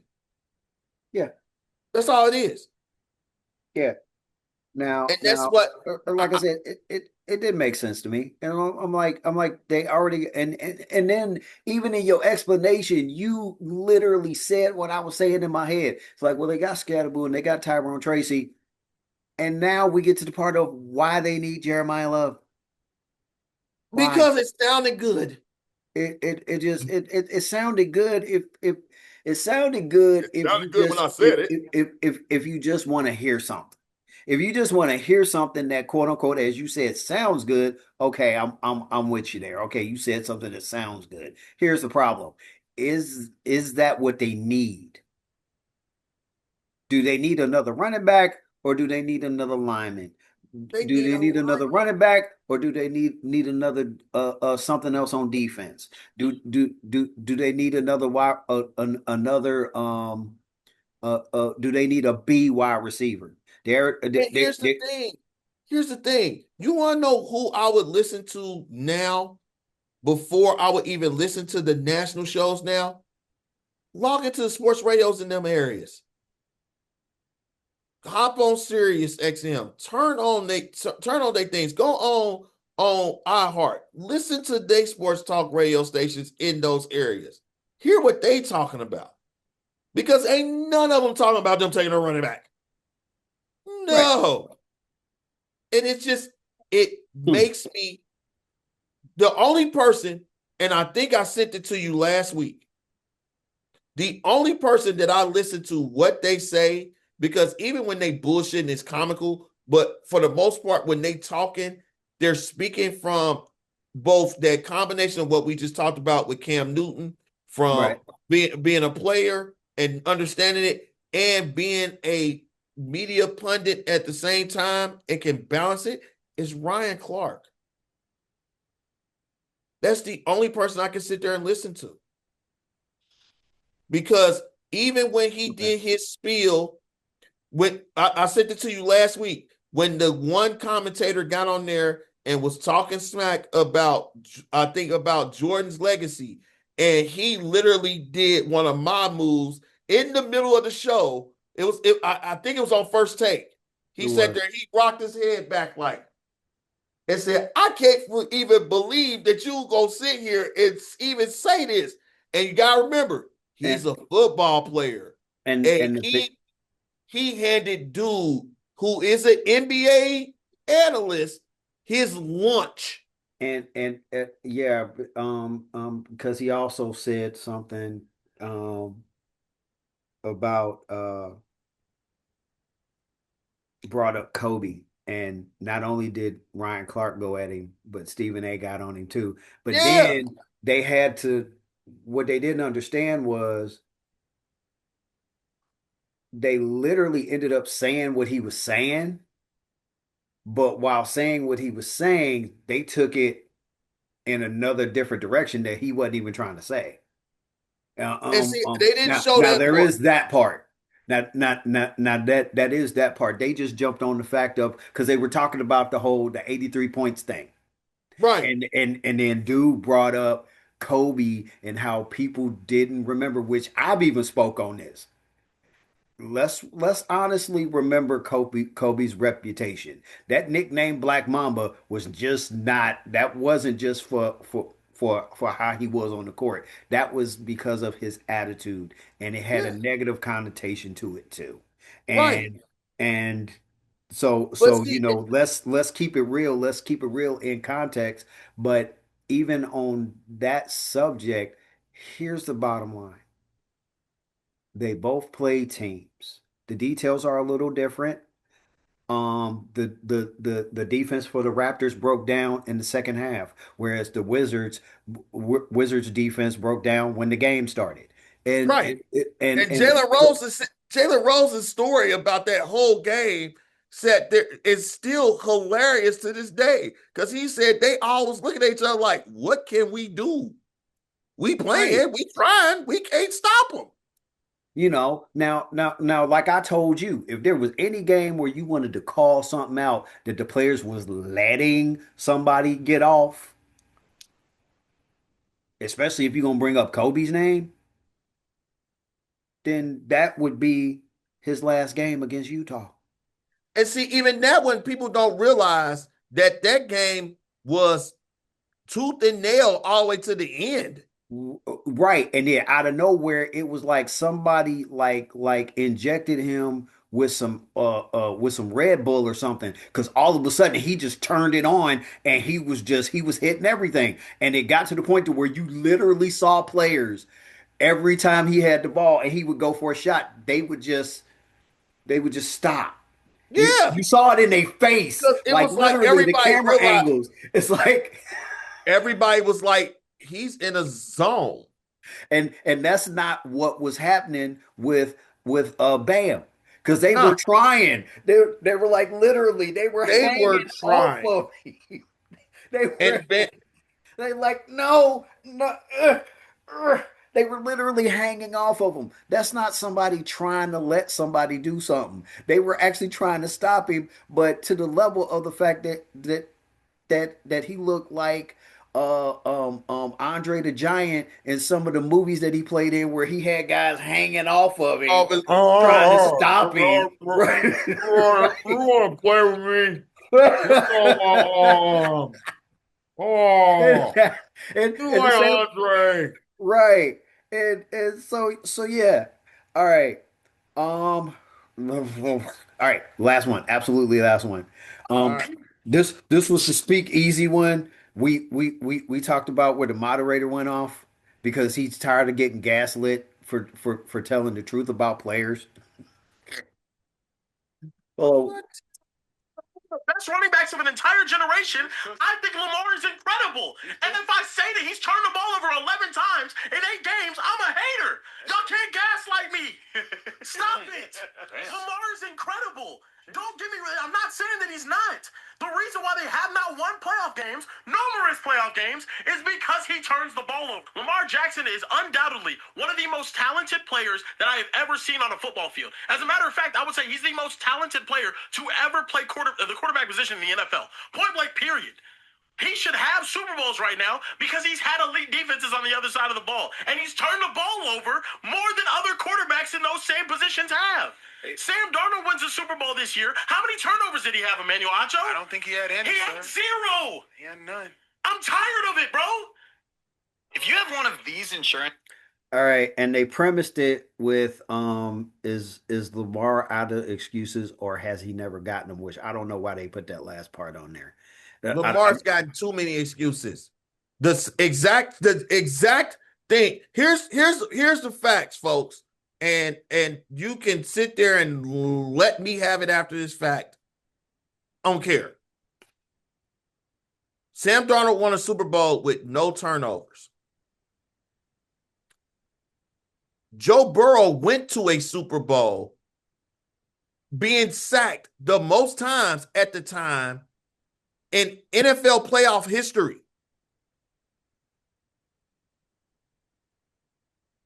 Patrick Mahomes has taken teams that wouldn't even win an Ohio High School Athletic Association state championship and has won Super Bowls against better defenses. And Lamar Jackson has had, he needs a running game. They gave him Derrick Henry. For the longest time when he first got in that league, that defense, everybody hated because you couldn't do nothing on that defense. No. All you had to do was protect the ball. Hey, you know that whole thing that they always sit up there and they talk about, hey, we need a quarterback. We don't need a game manager. How many freaking game managers that won Super Bowls? Yeah. And how many MVPs has not? Yeah. That's why I said, these people, there's people online, they sit up here and they do this thing where they ask the same questions over and over and over just to get people to repeat. Everybody asks these questions because it's their favorite player in their favorite jersey for their favorite team. And they want people to sit there and anoint them as the best player ever. and they want them to be up there on that mountaintop where we sit there and we look at Tom Brady with all of his rings, looking down at everybody saying, "You peons, I was not the best. I just worked hard and made it look good." And there was And then times you got where it didn't necessarily look good. right, right, but he got the job done. Then you Right. got the Joe Montanas, the Steve Youngs, the Brett Favres, all these people that can sit there and say, "I'm an MVP and I have a Super Bowl championship." Mm-hmm. But like I just said, how many MVPs in the past decade has a Super Bowl championship ring? You know what? That's a good topic for that's an excellent topic where we could actually go through that. Now you let me know how you want to go through it. We could go through it by the decade, or we Oh, can. I'll have the data. Man, hold up. Now, while you're doing that, what I was gonna say was people got this thing about repeatedly asking the same questions. One, based to stay on topic, um, he has had excuses, and um, and the only reason I call them excuses is because you will not hold the same things you won't hold against him, you hold against everybody else. And I'm sorry, I don't I don't like the way that particular game is played. You can play it if you want to personally, but I don't respect it for the simple fact of if Darnold or Flacco or Dilfer or Brad Johnson don't get a pass. If Michael Vick or Donovan McNabb or Randall Cunningham don't get a pass, or Warren Moon, somebody like that, then why should Lamar just because he's so physically gifted? But the now the question that I said that I was saying that gets reposted too much, and it trips me out because to me it's hate. If somebody says, "Name me the most overrated player," and the and you and I see a response that immediately says Mahomes. If Mahomes is overrated, then give me Give me overrated. overrated anytime. Yeah, yeah, I agree with you 100%. It's like, okay, it's like I'm gonna be in the playoffs and I'm gonna be in Super Bowls. Give me overrated. Yes, yes, give it to me. I will take it all day. But it's like you cannot sit there and you it's oh and voila. It's not even the only reason why you throw out the overrated chance because you lost all the arguments to try to support your player. It's just like you hear them in the basketball arenas when it's a superstar in there and they have an off game. Overrated. No, they might just have an off game. Now, the next time you come around and play them and they drop 55 on you, are you going to call them overrated again? Right. It just falls into that trap of knowing what in the world is going on with it and knowing the circumstances. We want to be, it's our star player. We can't talk bad about him. We love him. No, man, no. Now, to wrap it up for tonight. Yes.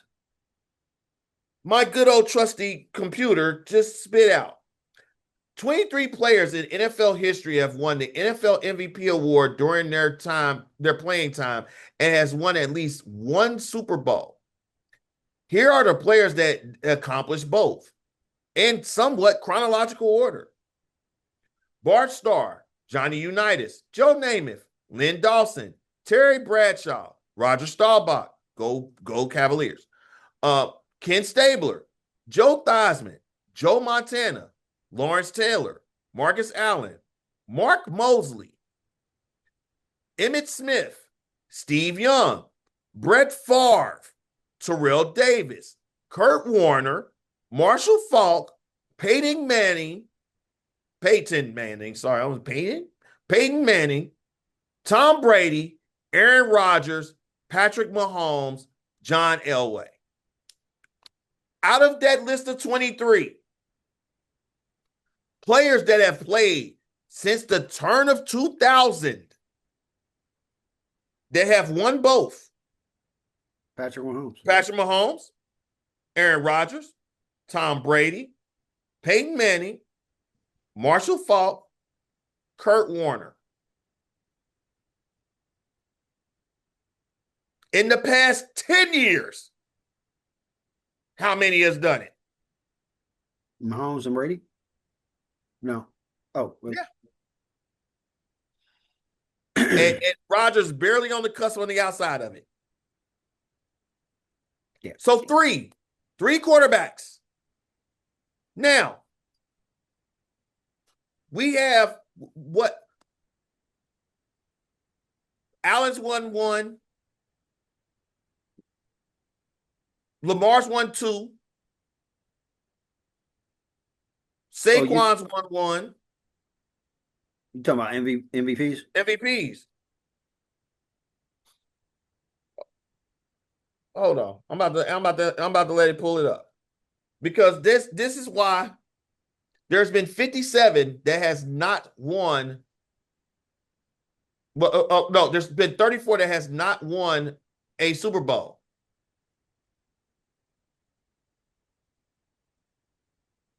Cam Newton.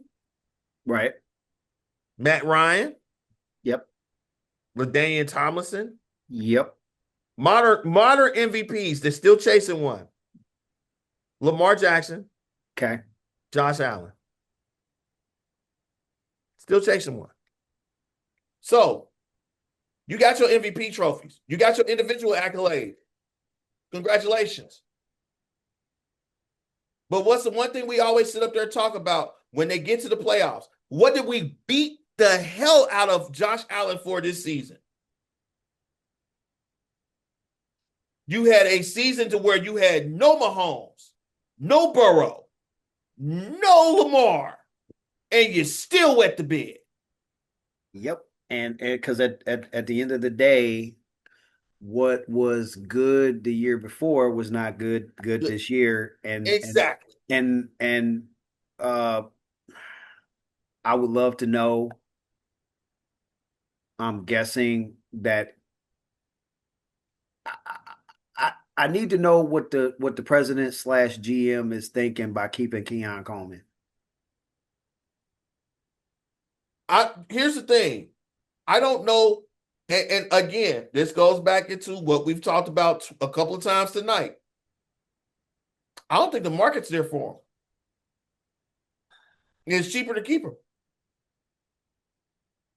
Right, but you keeping him and you putting faith in him, which is bad because that may mean that Josh may also decide to put faith in him like he did in that game, and it didn't work out. So, but at the end of the day, here's the same reason why you saw the Max Crosby trade get rescinded, and they went inside Trey Hendrickson, was because at the end of the day, cold feet, whatever you want to call it, when it came to that, somebody with some sense sat there and said, we about to try to trade 2 number 1 draft picks that we can use to make our team better almost instantly for somebody that we don't know if their knee's going to go out, and for more money than paying this guy who we can pay him to go away. The Bengals did.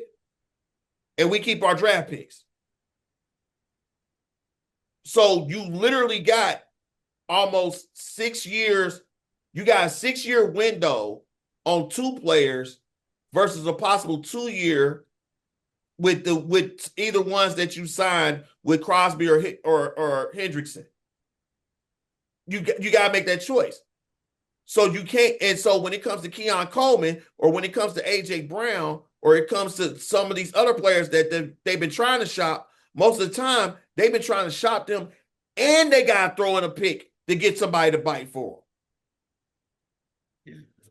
And if it's cheaper for me to go in there in a deep wide receiver draft and keep my 4th, 5th, or 6th round pick and get a steal, and then just cut my losses and let them go in free agency, then so be it. I'm not about to sit there and make myself hurt more either in my pocket or in my staff on that team just to acquiesce for one diva. When the season started, he better not be there. I just When the season starts, I bet you he'd be there, but I bet you he'd be low on the depth chart and he got to work his way back up. He'll be that third down wide receiver because that was part of what hurt Josh. For all the blame that Josh is getting, bottom line, Keon didn't show up, and that hurt him all season.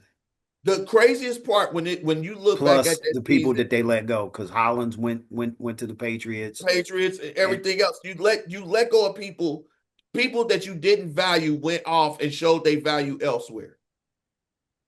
And the worst part that I'll say about this was that for some reason this season, it's like Lamar and Josh switched. Lamar sat back, wanted to be in the pocket, didn't want to run, was timid about running and everything else. He ran when he needed to, but he tried to be a pocket passer. Josh Allen started doing all the Superman shit that we used to get on Lamar about when he would take off running, not holding the ball right, putting his body at risk, taking the unnecessary hits. That was Josh Allen this season. And what did it get him? When he had the free pass to go straight to a Super Bowl, he sat there, he was too beat up and had no weapons in order to make it work, except for Cook. And that's no different than Lamar when all the weapons. D-Hop came out and was going at them about his lack of use in the goal line situations with the Ravens earlier on today. You sat there, you had D-Hop that you could throw it up there. He might be old, but he can still jump. And you had an inconsistent wide receiver as the number 2. Well, as the number 1. And you had and the worst thing was that the worst thing that you had on top of that though was that you had a bulldozer of a running back that because he fumbled a couple of times, you lost faith in. That's what the Ravens gonna have to fix. Because either they're gonna have to sit him, they're gonna have to take him through the old school where he carried the football around everywhere and everybody trying to punch the ball out of his arm in order to get that muscle to lock in around that football when he tuck it, or get rid of him. Because he's not because you cannot risk taking your best workhorse out when you're trying to ball manage and ball control to prevent the turnovers at the end of a game because you're scared that he might fumble. When does your asset become a liability? And I've been saying that. I've been saying that since I noticed it. Yeah. Like how you win a game and then lose a game the same way. You had 2 different teams lose games the same way. They both decided in the 4th quarter that they were not going to their running back. Right. It's like what I've never seen a team be up and sit there and say we're going to pass the ball for the rest of the game. I played Madden like that. If I'm up and I'm blowing you out, I'm about to run my knees out. My running back will have 20 carries for 400-some-odd yards up into the 3 quarters. He'll end up with 600 by the end of that 4th quarter. Why? Because I'm not throwing the ball at all. If you don't tackle me, I'm running right past you. I'm scoring a touchdown, getting the ball back, doing the shit all over again. Yeah, I like balance. So I end up having I know I'm pretty sure I know for a fact that when I do my $6 million man thing, which I need to bust that out because that and my basketball game. I've been so stuck on this Bleach Brave Souls. I have not touched my basketball game or my football game, which I got the older ones. I got the 2K14 and I got the I believe it's the Madden with Brady on the front. Oh And yeah, yeah. so so so I bust those out, make them $6 million man, whoever, and I have like astronomically, unbelievably impossible numbers. Like it's I'm by week 2 or 3, you already know who the MVP gonna be on my team. It's like all the MVPs is coming from my team. It's like I have not played Madden after the football season, and I had won back-to-back Super Bowls. And I love the fact that they went back to how it was before, where if you started out on college football, you could take them into Madden. Mhm. So I've won 3 Heisman's, 3 national championships, and then got drafted to the Bengals, won 2 Super Bowls and two regular season MVPs and 2 Super Bowl MVPs. And I'm planning on retiring by the time I get the Bengals to at least 4, and then I'm just gonna retire and set off. No, take that back. I want to break Emmitt Smith's rushing record. That's the only thing I want to do on the game. Because I already broke the touch. I own every single I own every single college football record rushing. Now I want every single NFL football. You're about to make me play this when I get home. It's time to go. All right, y'all. This has been a extended episode of United World of Sports. By the way, if you are watching, and I will remind everybody in the group, we have an open pool for the NCAA men's tournament that you can log in. If you don't have a password, just go to the United World of Sports group through the link that is on the page, and I will reshare it again today for it. The prizes, I will pop in this weekend and I will announce what the prizes is, because we're going to give a prize for first place and runner up, because that's only fair. We're going to give y'all something. And knowing how this is right now, it's probably going to be a gift card for gas, because we're going to be probably paying about $7 a gallon in a little bit. So anything that can help you guys, help y'all, and thank y'all for rocking out with us, we're going to get it for you guys. Okay? Other than that, that is Dante Suave. I am Mystah Jay. Everybody have a great week. Basketball starts tomorrow. And yeah, you'll see me popping in and out, because my phone, my laptop, my tablet, my car stereo, everything is going to be nonstop NCAA. I wish I could take off. Friday, I actually work from home. Oh my God, I work from home on Friday.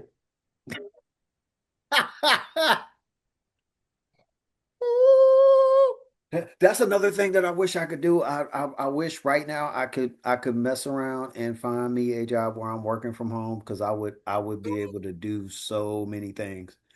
I'm about to cry. I don't have.